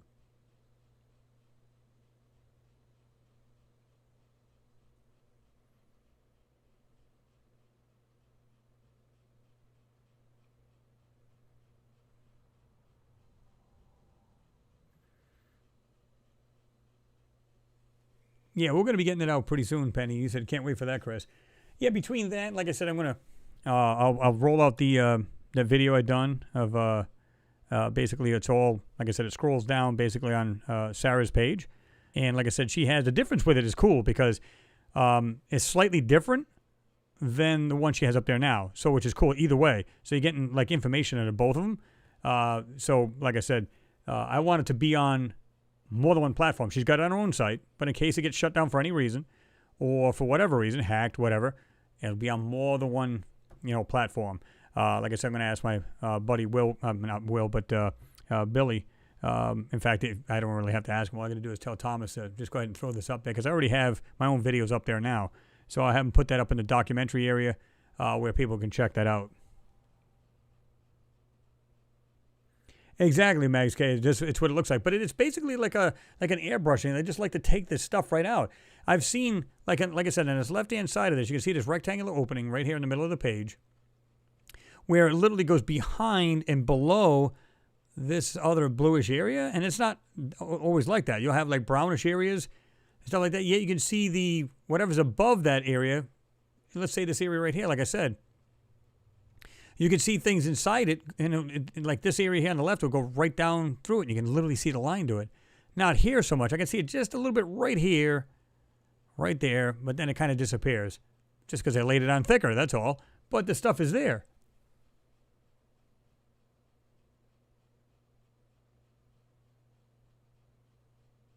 Oh, yeah, absolutely, Soup Fog. He said, just brainstorming. There have been large oceans on Mars, so if something migrated over here, absolutely. And like I said, I don't know if we've talked about this before.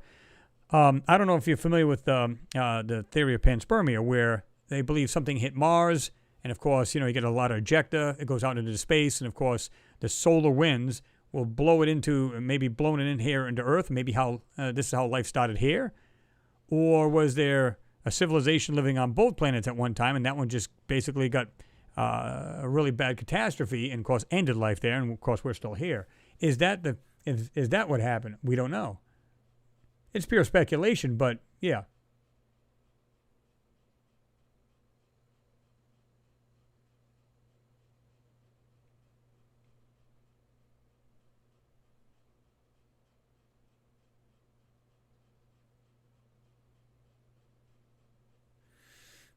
Blue Sunset, you asking Sarah, what do you think? What do you think's in the lake under Vostok Station? Stephen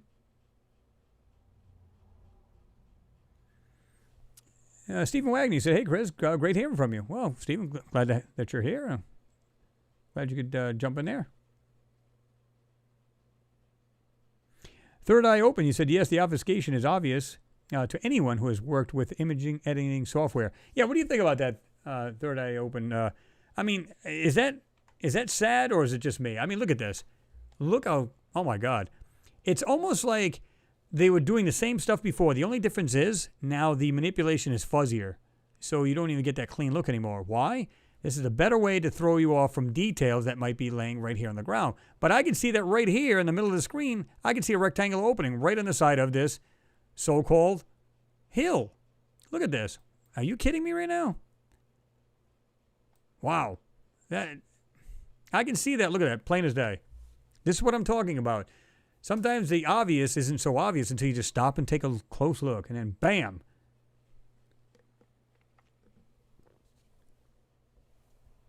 Yeah. Michael Stocky says, so much CGI all over the place, overlaying structures, ruins, active buildings, and much more. CGI looks stupid obvious, and most areas fake and clear, sand, stamp textures, low resolution everywhere. Yeah, this is what I'm saying. So if I was NASA and I wanted to fool the people, this is what I would do. I would, don't mind me, I'm having a little piece of chocolate here. I'd take the absolute awesome photo, meaning top notch. Okay, this is for us guys. All right, now I want you to put it through, I want you to, take another photo, but I want it low res. And what I want to do is actually, CGI, put it through the CGI department. And so now, one, the picture's too small. So when you try to open it up, it falls apart. Two, you have so much CGI in here, you can't make out heads or tails out of half of the stuff, or 3/4 of it rather, if not more than that. So they've done their job. That's pretty much it. And here's another thing I just noticed too, guys. Look at this. There's actually a larger square here, right here, above this rectangular piece we're just seeing the top of it, right here on the top of that. See that? Now, here's the funny part. Let's follow this along. Okay, you got this right here. Like I said, up above this rectangular piece, it clearly looks like it's artificial. Right above it, nice 90-degree corner, comes back down. Now, let's go back to this rectangular piece down the bottom. Watch this. I just now noticed this. Follow the edge, nice 90-degree angle right here. Go across, keep going. Follow the line. Look at this little, looks like an arch piece right here. You can literally see the line of it going just like this. Right over here, and there's an arch piece sitting right here. But like I said, this alone right here on the left-hand side, it's like a larger rectangular area with a smaller one on the bottom. And again, we have this little arch piece right here. What do you guys make of that? Phil Cox with daughters Jessica and Kelsey Brown. What's going on? I didn't see you jump in there. Terry Kelling, he said a brand new tube. Have to check that out.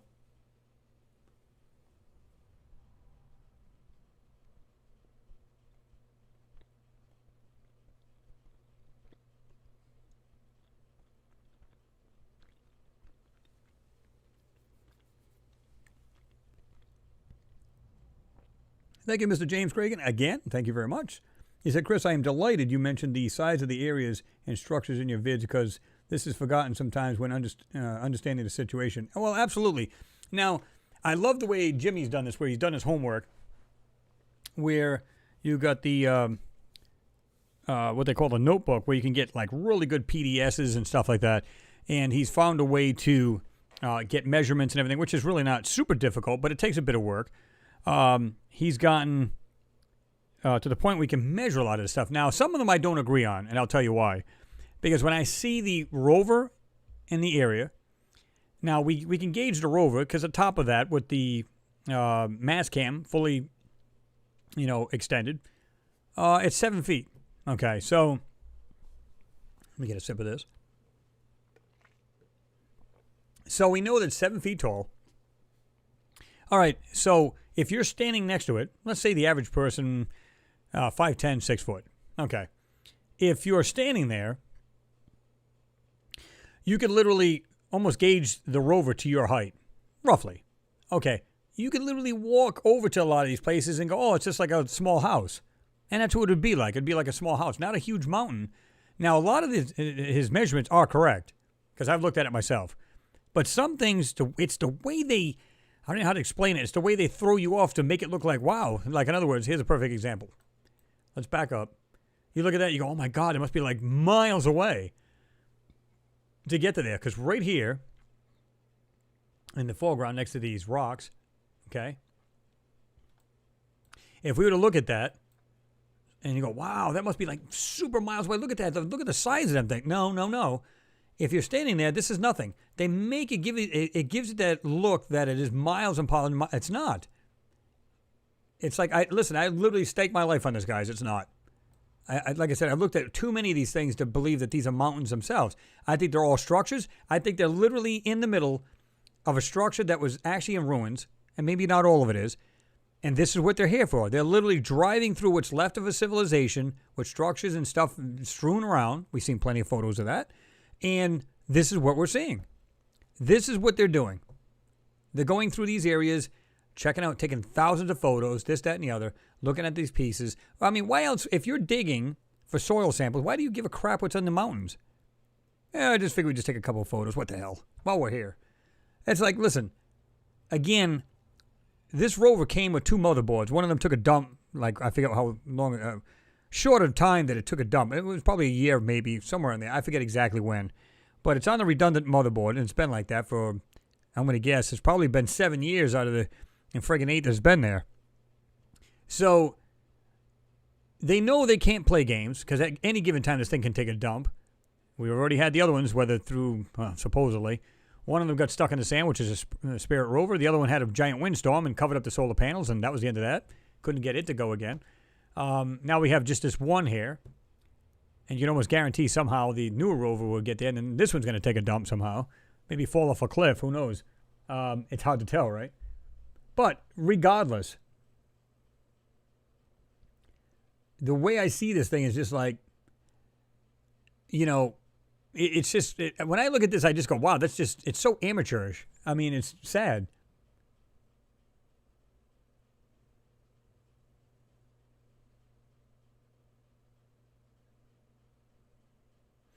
Penny said, it looks like my picture that I found, it looks like a road demolished, of course, and And in that was pipes and running water running out of them. Yeah, I mean, we see a lot of that. In a lot of these photos, we see pipes, right? Or at least things that look like pipes. So, yeah, I'm not even surprised.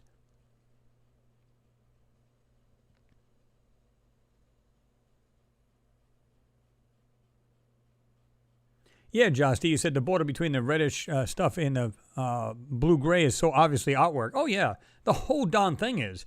Now, I think from after this mound here on the right, the back of this all CGI'd. Every bit of it is. Now, that doesn't mean none of this here hasn't been like kind of like spot, censored and stuff like that. But even these, look at this. Why does this rock has this almost rectangular or square face on it? It looks like it has like these two nodules right there. See that? Let me put it right in the middle of the screen. Now, they could be just the way the rocks had eroded, right? But when you see stuff like this, come on. It just looks intelligently made.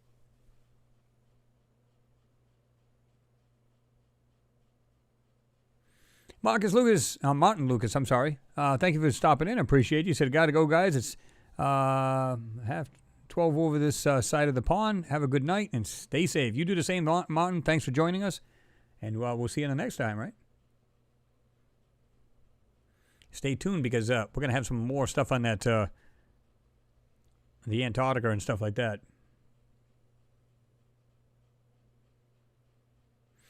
Honestly, Brian Norton, I don't know. He said, Chris, how big do you think that block area was? Truthfully, I don't know.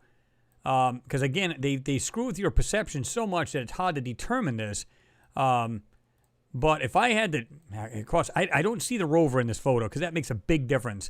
But I'm going to be honest with you. I don't see this thing that big at all. Some people will say, well, this is miles from here. Let's say this point right here in the middle of the screen to way over there is like a mile. It's not. We're talking feet. And I don't mean 2 feet. I mean like hundreds of feet. It's not like miles upon miles upon miles. If let's say the rover is right here at this black line, just a hypothetical, and we can do it on this bottom line right here. Let's say right here, it's sitting right here. Here's the front of the rover, and you just don't see it, right? Let me just I want to make sure we don't see the rover anywhere in this photo, or this pan rather, and I don't. Okay, so let's assume. Hypothetical, right here, it's sitting here at the very front of it, we just don't see it. You would literally walk over this thing and just walk on it, and oh yeah, have a good old time, and you'd probably be standing on this thing about this high. In other words, from your head would be right here, walking on this mountain. That's how big that thing is. Now, let's assume, again, I don't want to, it's pure speculation, but let's assume from here to over there, 50, 75 feet? And that's just a guess, but I mean, okay, so how big is this thing? You got to remember, if this was some kind of weird structure, a Martian structure right here, this may not be any bigger than like a small house that we have here. But people think, oh my God, this is huge. These are miles away. No, they're not. Understand, when the Curiosity rover landed, it only had to go to a mile and a half to the very bottom base of Mount Shop. They're already next to the mountain. So how much further can this be? They're already at it. They're supposed to run parallel along the bottom of the Mount Shop, and then they're supposed to go up the mountain. Okay. Knowing that they're already this close, they've already drove the mile. So how can this be miles away? It makes no darn sense. None. This is feet away, and I'm not talking 2. I'm only speculating that I believe this is like, let's call it from this line, or this mountain. Like I said, if this is the front of the rover, you can literally walk and just play right on this, walk up and down this thing, no big deal. Now, from here to here, total guesstimation. But I don't see it as more than 100 feet away, tops. So whatever this thing is, it's not a mountain. They're not buttes. They're not any of that sort. These are all blended in to make it look like it's one big piece. Look at this right in the back. It's got this round piece here. Now, that's not enough to say, well, that's artificial, but they used to say this is like structures of some kind of city up in here. But every time I see this area changes. There was a part in here. I don't know if they'll show it in here. I'm not sure what that is right there. Whoops. This right here. I'm not sure what that is. It's almost like they can really mess with you. Like if they really wanted to, they can say, okay, let's say this area here is miles away. You can say, well, that's miles away, but yet this isn't. Because we don't know what the distance is between this mountain or mound from there behind up on this hill. We have no idea how big that is or how far it is away. We just don't have a clue. So these could be actually way off in the distance and say, well, yeah, let's say, I'm going to just say, well, this is a structure. Clearly it's not, but let's say that's a structure. That could be like miles away. We wouldn't know the difference because we can't tell. It's the way they screw with your perception. That's kind of odd looking thing, isn't it? Look at this. You see the very bottom here? Straight up. Got a corner right here. Got another corner right here. What do you guys think of that? Right there. Yeah, that's... I don't know about you guys, but that clearly doesn't look natural to me. Just something right off the top.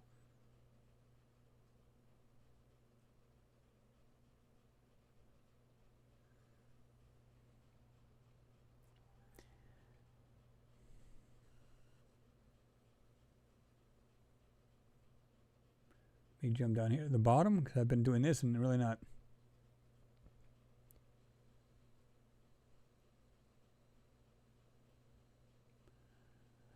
Sarah was answering the question, the answer to Vostok Station, mostly microbial on a scale, oxygen-rich water. Anything down there will not have eyes. No need. Shrimp-sized life has been photographed. I've seen that, where they literally don't have any eyes because there's no light down there. And if it is, it's so faint they don't need it.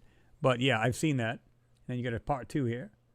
I can not confirm the stories, but I bet you hear of wild, crazy size squid until I verify is only a story, but a good one. Yeah, I mean... This is the reason why I love stories, anything to do with ancient civilizations, but you got to try to disseminate. It's just like, is there a lot of fluff involved? And the last thing you want is fluff. You want facts, if you can get them. Now, of course, a lot of people are tight-lipped, and there's, some people who just guess as to what it is, unless there's real research backed, and that's what makes your paper and your thesis unique. Like I said, I didn't see anything like, oh, yeah, well, it's... there's 3 flying saucers sitting right there. We don't see any of that. We just see what looks like structures. And like I said, when I do my video to the photos that you had given me, I'm going to show this. I'm going to blow this right out, and I'm going to show this actually centering big time. And I already showed you, Sarah, so you already seen it. But really, really cool stuff here.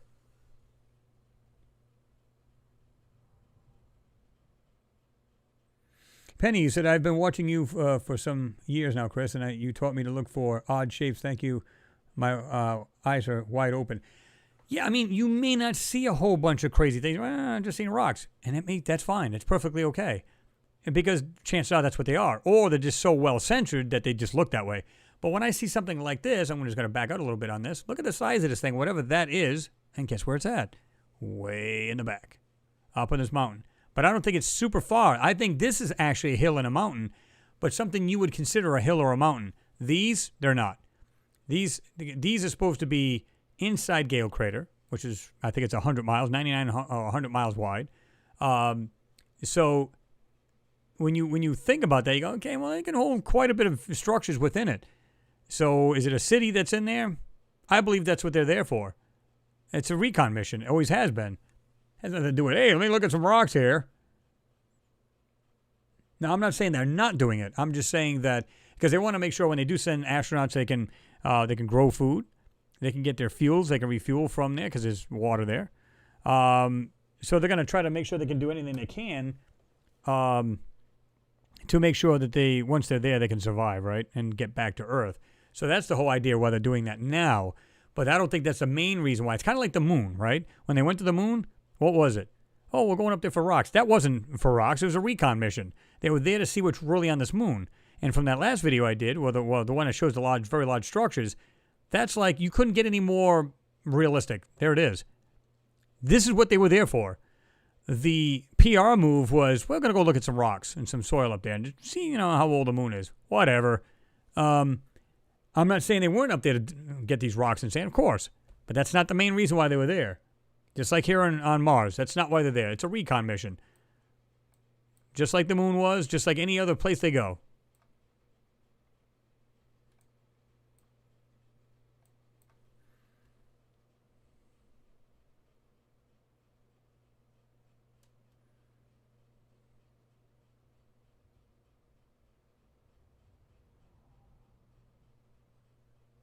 Hey, Divine Catalin, what's going on? Good to see you in there. He said, hello, Mars family. Just getting here. Hello, Chris. Well, hello, Divine. Good to see you in there. Dale Rogers is in the house. He says, I'm in the house. What's going on?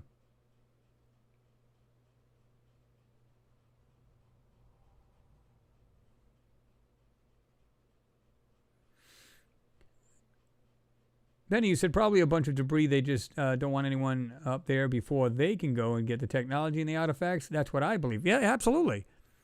You know, now I believe there is, like I said, a federation of, space, individuals that, they're together. They're on the higher ups. In other words, they're above the public we see, like from ESA or ESA, and you've got NASA and all of these 3 and 4 letter, space agencies. You got JAXA, you got all of these people, right? So I think they're all together, and the higher ups, they're literally working together now to get this stuff and to help the planet out. Like different energy supplies, so on and so forth. And you can almost bet on it. The first and foremost is going to be anything to do with the military. If we can take anything and militarize it, hey, we're going to do good. But on a positive side note, because it's not always bad, can you imagine if they did get that and they said, listen, we can start slowly. We can use it for the military first, meaning, let's say there's a power source we can use that never runs out. If they had it up there, and you say, oh, that's fantastic. Well, eventually, I don't know when, I'll probably be compost by the time that happens, but you can imagine if they finally, every household had this, they never had to worry about electricity. Of course, a lot of people lose money on this because that's what they make money on, is to basically grab your wallet. But you can just imagine it would help humanity in a way that's just ungodly, right? It can really help out big time.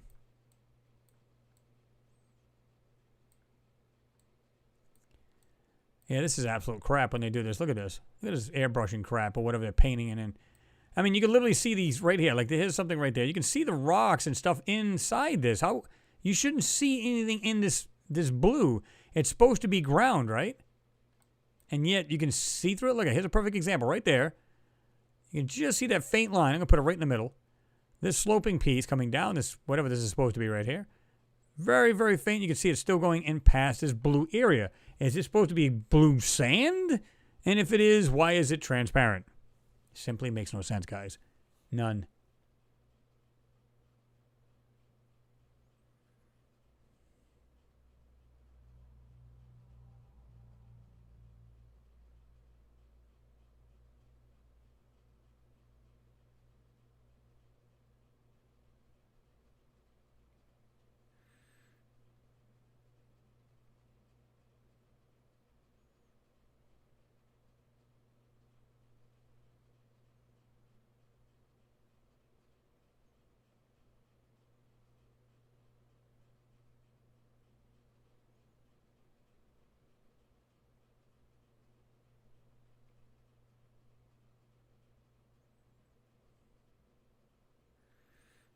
I want to go too, Sarah. I want to go down there.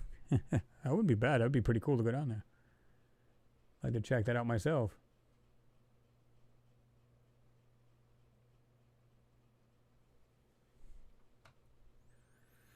Yeah, it's like I was doing the same thing to me too there, James. He said, Chris, Jesus, I am squinting from this NASA blur, to be honest. Oh, yeah.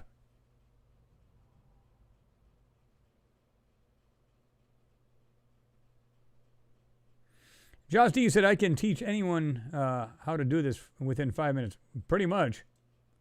It's, I got a buddy of mine that also does the same thing. When I showed him the photo, he's a painter, and he draws and everything else. And it was funny because I said, I got to show you something. He says, what's that? I said, what do you think of this picture? He says, wow, that's pretty interesting. Who drew that? I swear to God, I almost died laughing. Almost died laughing. He says, what's so funny? I said, what did you just say? He says, who painted that? I said, oh, my God. I said, dude, this is supposed to be an actual raw photo from NASA. He goes, what? Are you serious right now? He says, no way. There's no way. That's clearly, you can see, like, different parts of this has been layered. Like, you got a foreground, you got a middle ground, you got the background. It's all in 3 different areas. I'm just looking at this. Look at the way this is symmetrical right here. What do you guys think of that? What's the chance of that happening? See it? Kind of like goes like this. Looks like it's kind of bent right here in the middle, but look at this. Got a both bottom and top piece of that. Let's go back a little bit. What do you guys think of that thing? Pete Vlogs, what's going on? Good to see you there, man. He said, if I had $1 million, I would go to Mars. If I had my own spaceship, I'd definitely go. There's no doubt in my mind.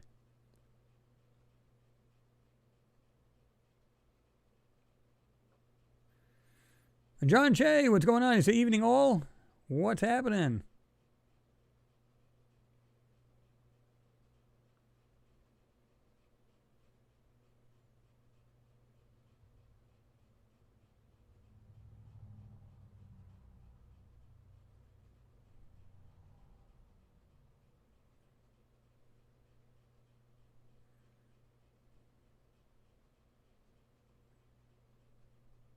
James, he said, Chris, as you said many times before, NASA never stopped going up, and I really do agree. And I say many more people also. Yeah, I mean, I don't think they ever stopped going to the moon, ever.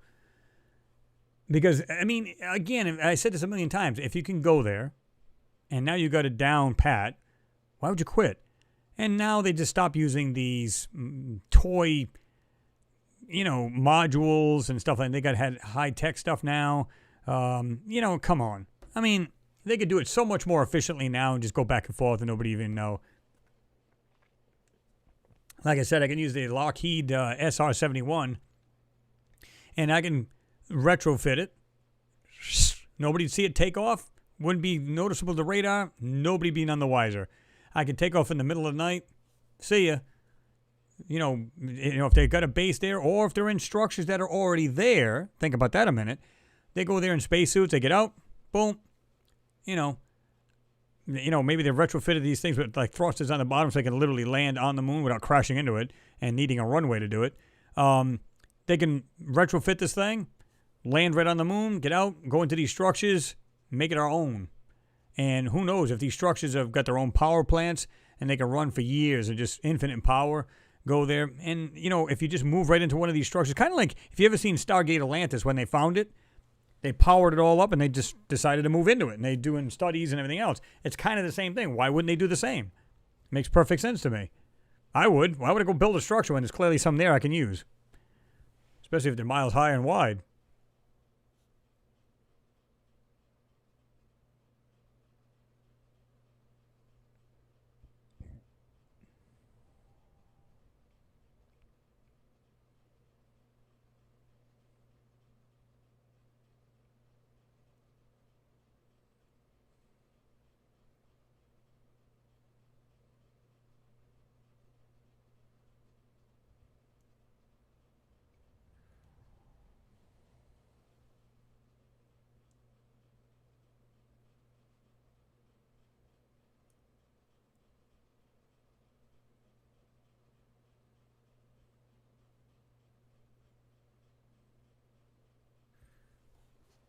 Oh, let me see. Yeah, guys, we're actually up to 185 thumbs up. What did we hit last time, guys? Was it 207 or something like that? If you guys haven't hit it, let's go ahead and hit that 200 again. Bam! Yeah, I mean, it's like we're getting all new people on here. Thanks, guys, for coming on here. I appreciate you. I really do. I like the idea of more people getting on because here's the thing. If you want to gather in the information and say, you know what, I want to find out for myself now. So the topics that we mentioned, you can literally go check out yourself. And that's what's interesting. You can say, well, I'm not sure these guys are telling the truth. Maybe he's full of it. Okay, fine. That's fine. I encourage you to go check it out, to research it. That's what it's all about. That's what my channel's all about, to research it yourselves. Because you'll find, you might say, well, I have a different outtake than you do, but my God, I wasn't aware of this. Kind of like the Antarctica thing. I wasn't aware of all that. Well, there you go. And that's what makes it interesting because we get to open our minds a little bit more. Instead of listening to the garbage we hear on TV every day. I'm so sick to the back teeth about crap about COVID and everything else that goes on, the elections and everything else. Listen, let's just get over this and hurdle this so we can be done with it. I don't know about you, but I want a normal life again. Don't get me wrong. I haven't deviated away from my normal life, but it's not the point. It's still an inconvenience. It's a pain in the rear end. But I'm willing to do it to get it through, meaning so we can all get past this as a whole and not just one individual. In other words, I'm not being like, well, selfish. No, let's get through this. Let's, each and every one of us work through this so we can all just go sail right through it, get it done. We can get back to normal lifestyles and we'll be great again. At least try, right?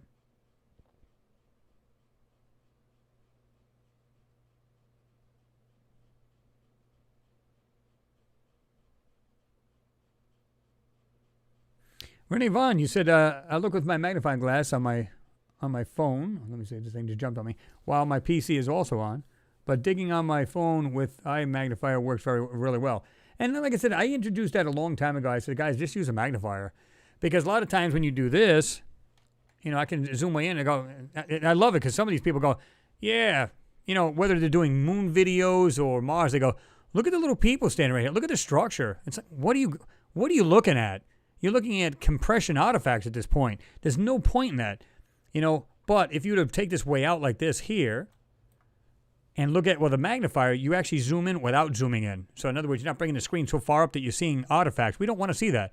We want to see less artifacts and more, actual structure or whatever it may be, right? That's what it's all about.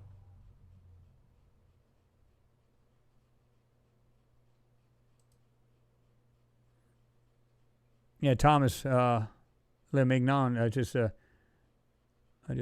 know why I blocked your comment, but I just made sure Sarah could see that.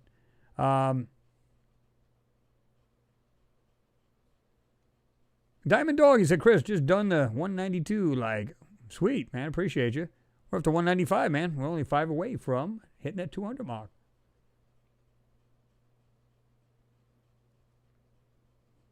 Can you imagine that, Penny? Everybody could do that. How many thumbs up you got right there? Everybody's like, that'd be sweet. Sarah, 10-4. Yeah, I think, guys, my thoughts on this. I got to, when you stop and think about, like I said, everything from the ancient civilizations here, we're learning who we really are. And that's what it comes down to. We are learning who we really are. So if, whether it be here on Earth or, out in space, we're starting to learn who we really are and where we fit into this universe or just simply our solar system, right? We're starting to learn who we really are. And I think that's fantastic because, most people go about the day and they just don't put any second thought into that. They go, what about space? Who cares? I do. I truly do. Let me make my...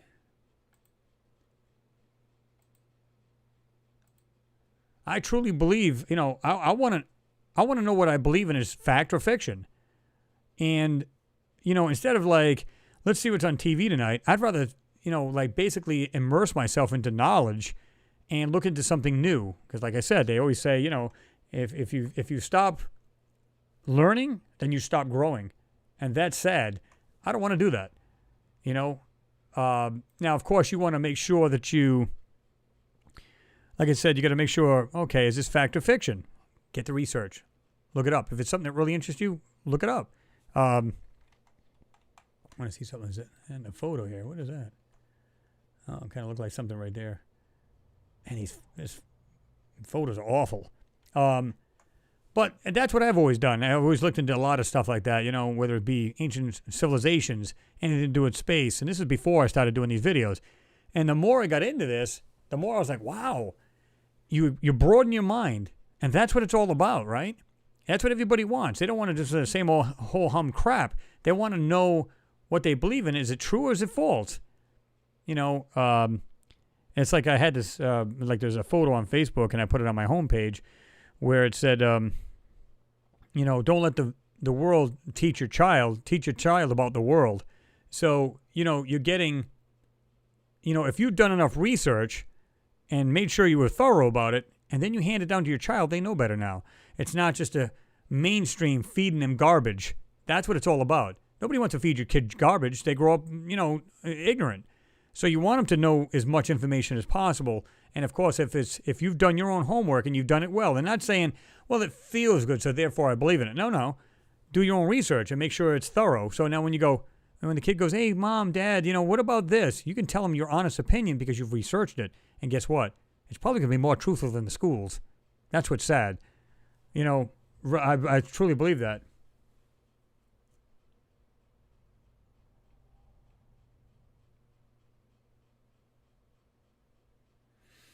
Oh, yeah. Josh D., you hit the nail right on the head. He said, TV is nice if you want to get brainwashed, friend. Yeah, exactly.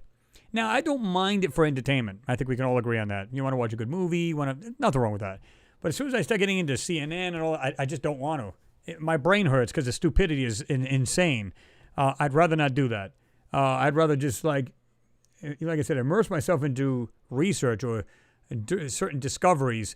Even things like if you watch like Discovery Channel when they're showing like, in fact, I've seen things like on Antarctica or the North and South Pole where she was talking about earlier where you can see squids and stuff like that in these darker areas way underwater. And I'm talking about sub-freezing temperatures, no eyes, some of them bioluminescent. You know, I've seen one that was like blue and green. Looked like like I said, the lights from a police car. I'm going, how the hell? That is just absolutely awesome. It's a world that you normally don't get to see, and that's what makes it unique. Broaden your minds. That's what it's all about.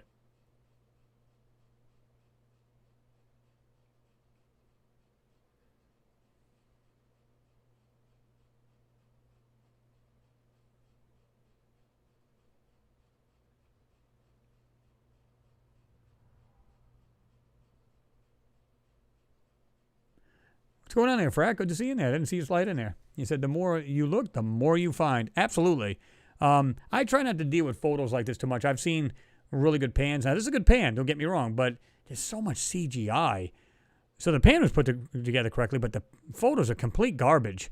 And I don't like anything to do with colors. Now, here's a perfect example. I was talking about how they fluff a lot of stuff. So this right here, that's a piece. This is a piece. This here is fill. That's just garbage. And if it's not, there's stuff inside it. So they're literally filling that in to really cover it up. Right? Because look at all this rocks and chaos. But look at, we were talking about pipes earlier. Look at this. It looks like an end of a pipe. There's a pipe. Something right here on top of that. Looks like something. You guys see that sticking out right there? Look at this. Right here. Right there. What could that be? Well, look at this. It looks like it's got like some oval opening. Got the body of this thing. Looks like a pipe sticking out right here. Something super straight right here. Look at this. Let me just back it out a little bit. Look at these pieces right here. Going across, and then we got like, look, you can literally see a pipe sticking out right there. Pieces right there. Like I said, most of this is covered up, but you can find stuff in here. You just have to look for the shapes and stuff like that, and don't be fooled. Here's a perfect example. I just noticed this now, just as I was talking. Look at this piece comes straight down near this pipe, straight down, goes across, and goes back up. And there's something right here in the middle of this thing. See that? Comes down, goes across, goes back up. What are we looking at here? Clearly that is not natural or made by nature.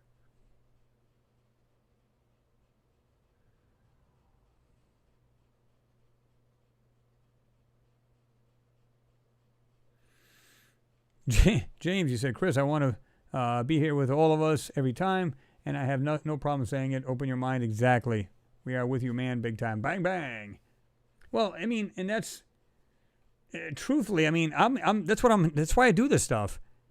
It's not just to say, well, let's see, we can look at today. No, I want to see that, but I want to really get into this thing and find out what they're really hiding in these photos. I don't care if it's photos right here from Earth, the moon, Mars, whatever it may be. Because you can bet, like I said, if they're lying about simple things here on Earth, lying about what's on the moon, why would they stop? There's no reason to. Like a lot of people have said, and I know you guys have said it yourselves, where they go, well, if they were to admit now that they were lying, what kind of can of worms did it open up? And, they could probably get into, deep crap, right? Look at this in the back. Look at this thing. That's where my car went. You see the windshield? Or the windscreen, as they said, over the big pond. Right there. Here's a dashboard. Alien sitting in it. No, I'm kidding, guys. I'm just messing with you. But look at this thing. What is that? This is what I'm saying. That's why I don't believe that this stuff is that big. Look at it. What do you guys think of that? I'm just going to back up just a hair bit. Look at this right in the middle of the screen. Right there. What is that?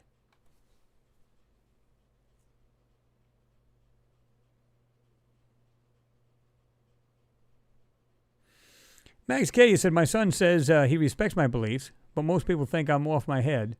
But I'd rather research than look up corrupt garbage 24/7. I totally agree with you.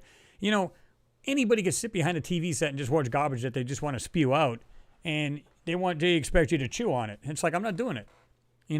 If it's like normal, stupid stuff, like you want to just watch the news just to see what the weather's going to be, okay, maybe you got an event coming up. You want to make sure the weather's going to be good for you, right? Cool. But to just sit there and listen to the same negativity on the TV constantly, I'm not down with it. I'd rather do something that's going to keep me occupied and something I'm interested in and something I can bring out and pass along. But more than anything, it's to just get that knowledge. Just what else is out there? It's a curiosity thing. That's what humans are. They're just simply, curious. We did actually hit the 2,000 thumbs up, guys. You guys are awesome. That is just insane. Because the funny thing is, like I said, I think we hit like 2.7 or something, 217. I forget what it was now. But like I said, we got the same fine folks we have here all the time. Now we got new people jumping on board. Much love to you guys as well. Because again, we're not here to fluff anything. We're not here to lie to you. We're just here to say, listen, this is what we found. What do you guys think? And that's how I do my videos all the time. So anybody who's new, if you haven't subscribed, just hit the subscribe button, that little tiny bell on the side. So this way you can, if you get notified, that is, you'll be abreast of all the new videos coming out. So, yeah.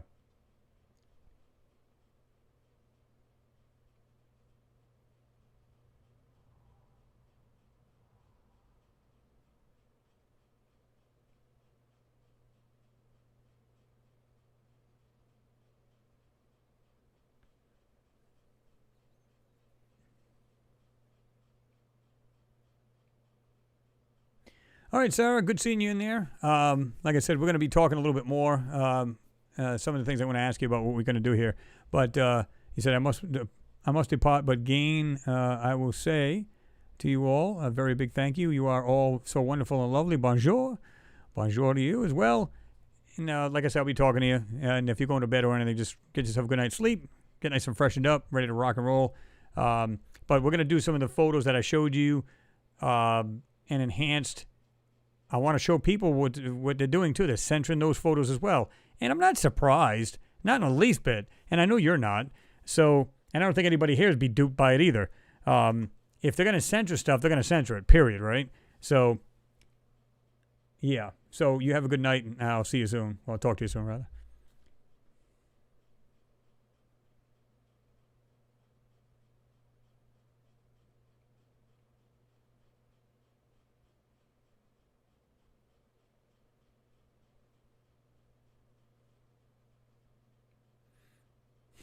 Sarah's talking to you, Thomas. I'm absolutely crazy girl. Mine always moving 100 miles an hour. God, I think that's what we all have in common. You ever notice that? If you guys are like I am, it's like your mind goes a million different directions too. Like you're juggling everything you're doing in your life, whether you're a mom or dad, whatever. It doesn't really matter. But if you're into this, you're doing your regular, regular life you do at home. And, of course, you work, and then you get all of this. You're thinking about, wow, this is cool, man. What can I get into today? It's like your mind is ripping like 100 miles an hour, like Sarah says. It's like, wow, just a lot of stuff. And it's just curiosity. Like I said, I want to see what's next. I want to see what else is out there. And I get disappointed sometimes. I look at photos, there's nothing in there. Okay, next. And I just don't bother. I just throw the thing aside. So that's what I do.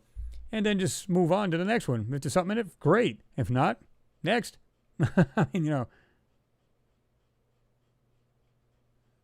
You taking off too, Mags? You said, good night, all. Well, if you are taking off, thank you for being here, Mags. Appreciate your support. As always, you're awesome.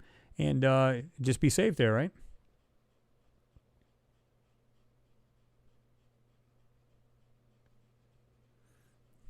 It's going to be getting close to our closing time as well.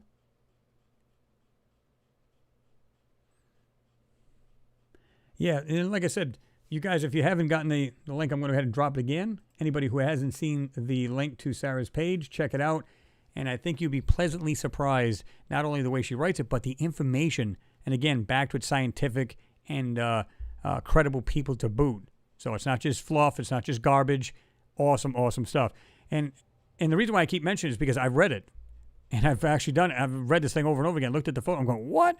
And especially when I basically dissected these photos, that's what really was a big holy crap moment.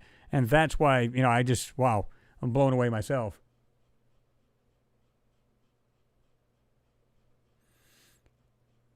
Well, Penny, like I said, you said you get to meet people like you. Yeah, because it's all like-minded people. I've always said this. And because I know some of you people have told me, said, listen, man, I talk to my friends, I think I'm out of my gourd, like there's something majorly wrong with me. No, there isn't.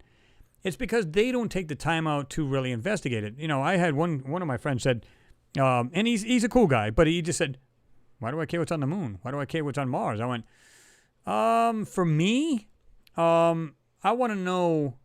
Well, I already know, but I mean, I want to know how much that we are part of something much larger than ourselves, and that to me makes me feel awesome inside. And when you stop and think about that, it really does give you this cool feeling because we're not just us on this little tiny little ball, right? We're part of something much, much larger, and that's awesome. That's what makes me feel good. And knowing that we are part of something much larger than we are, I mean, your mind will wander, of course, right? But when you see, like the huge structures on the moon, what? It's just, wow. It's mind-blowing stuff. And you go, man, questions start going through your head. Who built that? How long ago? Really, how big is it? So on and so forth. I mean, you're just like, wow, wow, wow. And I've had dreams about that where you go back because you're thinking about it. Because when I seen those structures on the moon, and like I said, it kind of jumped out at me. I looked at it and I said, wow. I went to bed thinking about who the hell built that? How long has it been on our moon? How long has it been since they've seen it? Was it the MRO, I'm sorry, not MRO, the LRO, or the LROC, the Lunar Reconnaissance Orbiter camera? How long ago did it see it since it was been up there since what, 65, 66? It's mapping the moon, taking photos, thousands upon thousands of photos of the moon. So when they seen this, what the hell? They must have basically crapped themselves when they seen this thing. So by all means, let's get up there. Let's check it out. Wow. Just cool, cool stuff. So even them guys, the higher-ups that have seen this stuff, like absolutely pristine, whether it be on Mars, the moon, and even our own terrestrial area here on Earth, they're just going, wow, that's insane. So you have to have that feel-good feeling about it. And some people just go, I could care less. Wow, that's sad. They want to stay in this little tiny box, and that's nothing more. Arts and crafts, you're absolutely right about that. There's more to life.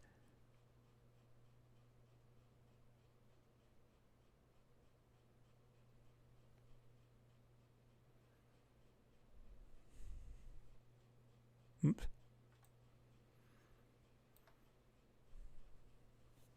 Daryl Harrod, you said just to the right of what you pointed out, Chris, almost centered.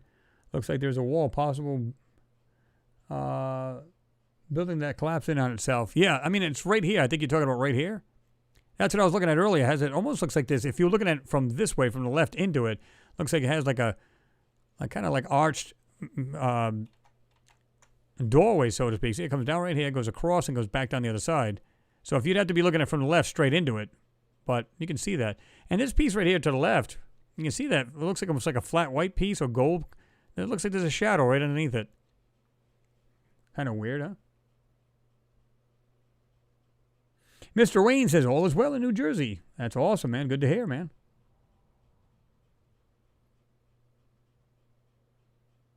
There you go, Frack. He said, any clear night I get, the telescope comes out. Oh, yeah, man. And that's what I'm saying. Get up in that thing and show some cool stuff.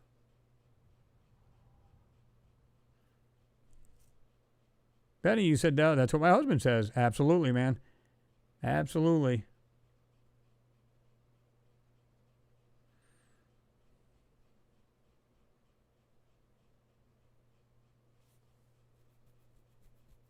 Well, I mean, you said it doesn't matter to him, and I get that. Listen, I mean, it's like my wife. She's like, she thinks it's cool that I do it, but she's like, I just don't get into it. It's just not her bag, and that's fine. You know what I mean? But I go, but don't you feel like, wow, like you are part of something much cooler? I mean, and it's not just this humdrum life.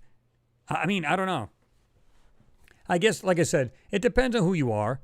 It doesn't make them bad people, obviously. It just means, they're just not interested. But to me, I want to know that, my existence is not just here. In other words, we have something, we're part of something much larger than what we are. And when you see the proof of this, wow. I don't know how anybody can go, I would be like, seriously, what is that? Like if you showed them the large structures on the moon, it doesn't at least spark something in him like, gee, I wonder what that is. That is kind of neat. Or, gee, what the hell is that? Even if he doesn't think it's structures, like, what is that? That is kind of cool. Something, nothing, fires up. I mean, and I'm not just talking about your husband, obviously. I'm talking about just anybody in general. Yeah, Divine Catalan. Yeah, you said some people just don't care. Period. Yeah, it's a fact.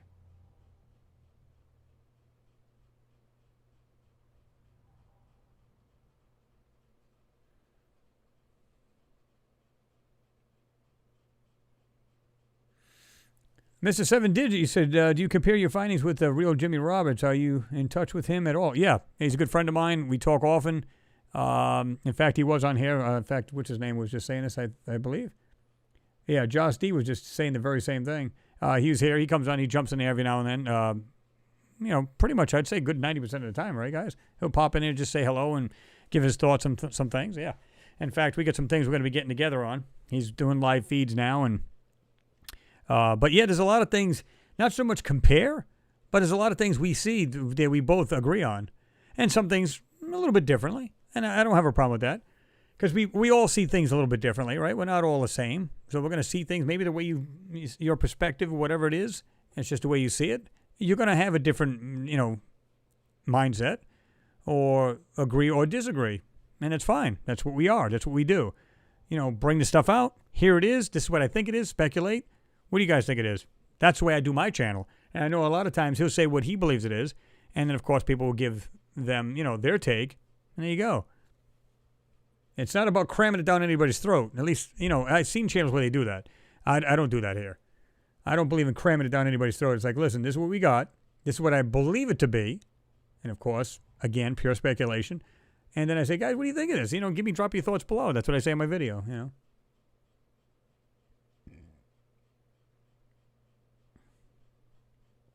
Mr. Wayne. But Chris is our teacher. He's our sensei. Hey! But Custom Tailored One, I'm still in disbelief that this hasn't been in the mainstream media. The evidence is overwhelming. Yeah, and it's like some of the media just doesn't care. They just don't, I don't know. It's just like, it's almost like maybe they think it doesn't do anything for their ratings, but a lot of these sites will actually carry this. Maybe it's not mainstream, but a lot of sites will, like some of these science, pages will carry it. Now, of course, they're kind of like, well, they're kind of like me. They're kind of like, well, we don't know if this is true or not, but this is what this person says. Now, some of these people get on these, like these UK sites where, they'll post something there, and I'm going, it's total garbage. And these people are trying to pass it off like it's something important, and it's really not. And yet they get a lot of exposure, which I don't understand. And yet, stuff that's real deal never gets a second look. And I just don't get it.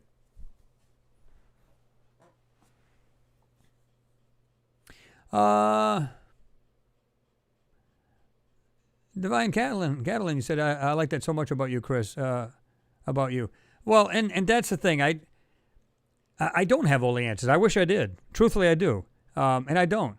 And I don't think any one of us do. And that's what makes it more special. That's the reason why we can have these conversations, because I don't know.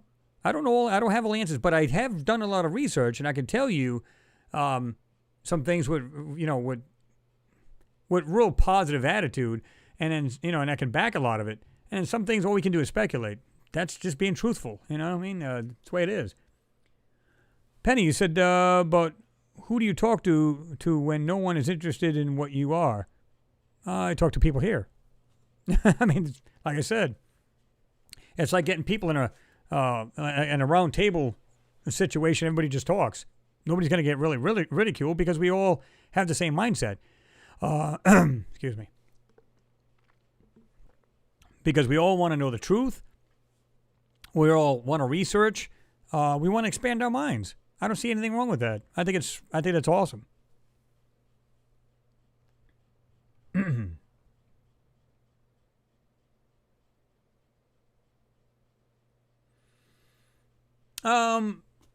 Terry Kelly, that's a great question. You say, hey Chris, don't you find it slightly scary that we might not be alone? No, actually, because a lot of people have said that. They'll say it, not so much ask, but they'll say, but what if they're, these aliens want to murder us all, or they want to just take over the planet? Well, I would have thought they would have done that a long time ago. And especially, it's like if you wanted to take somebody out, okay, and all they would do is just standing there with their hands up, okay, you can simply blow them away. So why wouldn't the aliens have done this a long time ago? Because at the time we really had no technology, at least, well, then again, now that we think about it, if we go back, like we're talking about Antarctica, was there a race of people here that were from somewhere else, and they had this base up in this area of Antarctica? We don't know. We have no clue. But if it was true, then mankind or somebody else has been here long before we have. So how far do we really go back? How, as far as civilizations here on Earth, how far do we go back? That's the question. But I've always said, if they want to destroy us, come on, just like that. Especially when we didn't have the high tech we have. But that would have to, again, go back to how many thousands of years ago? I don't know. But let's push this Antarctica aside for a moment. Let's say, back in the times where basically medieval, they could easily have taken this planet over. I mean, Neanderthals, could have easily taken it, just annihilate these, whatever these germs are here on this planet. We'll just go ahead and take it over. But here's the problem. The people from other places, can they breathe the atmosphere that's here on Earth? Yes, for us it's perfect. But doesn't mean it's for everybody else. So they might look at it like we would look at, a planet that's inhabitable or not inhabitable. And we might say, hell, there's no point in going to that planet. We can't do anything. We can't just freely breathe and walk around it. What's the point? So, you know what I mean? So, but I would think if they wanted to annihilate us, they would have done it a long time ago. This is the reason why I don't have any fear of it. I just go, no. I don't have, it doesn't bother me in the least bit. I actually think it's awesome if we are. And like I said, by judging by what we've seen on the moon, some of the stuff we see here on Earth alone, and then Mars, we're definitely not alone. I think that question's been answered a long time ago.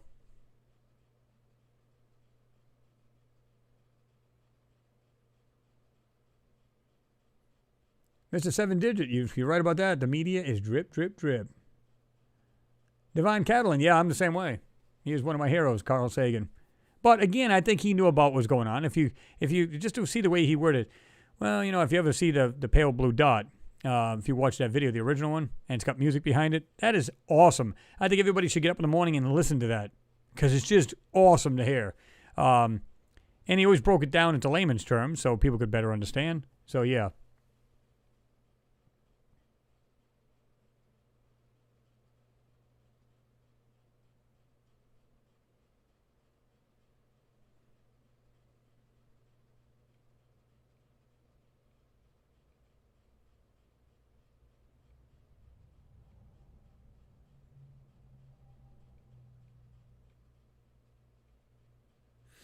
James Cragen said, Chris, sometimes people would rather hear something that they like instead of something that they don't want to hear. That's a fact. Sometimes the truth hurts. Well, that's true. New chaotic order. What's going on? You said these civs on Mars would have be hundreds of thousands of years old. We should look for their monuments of stone in areas that have few tectonic plate activities. Well, they claim that they were kind of like it was like a giant landmass. It wasn't like broken up like we are today. Now, of course, we what was it called there when we were one continent? It's going to come to me, but I guess you guys might actually say it before I do. But the way they describe it is that it was one big, they had like one big continent. So, and then the rest of it was water. Where we were here at the same time, we would like that at one time as well. So, yeah.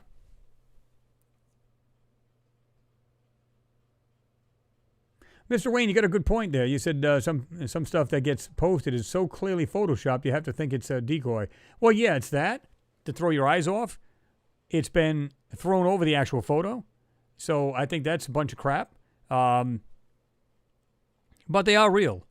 And you can just see things, like I said, even in this photo here, hidden here and there, that there's much more in here, right? Let me jump down way down here. Pangea, thank you, Michael Stark.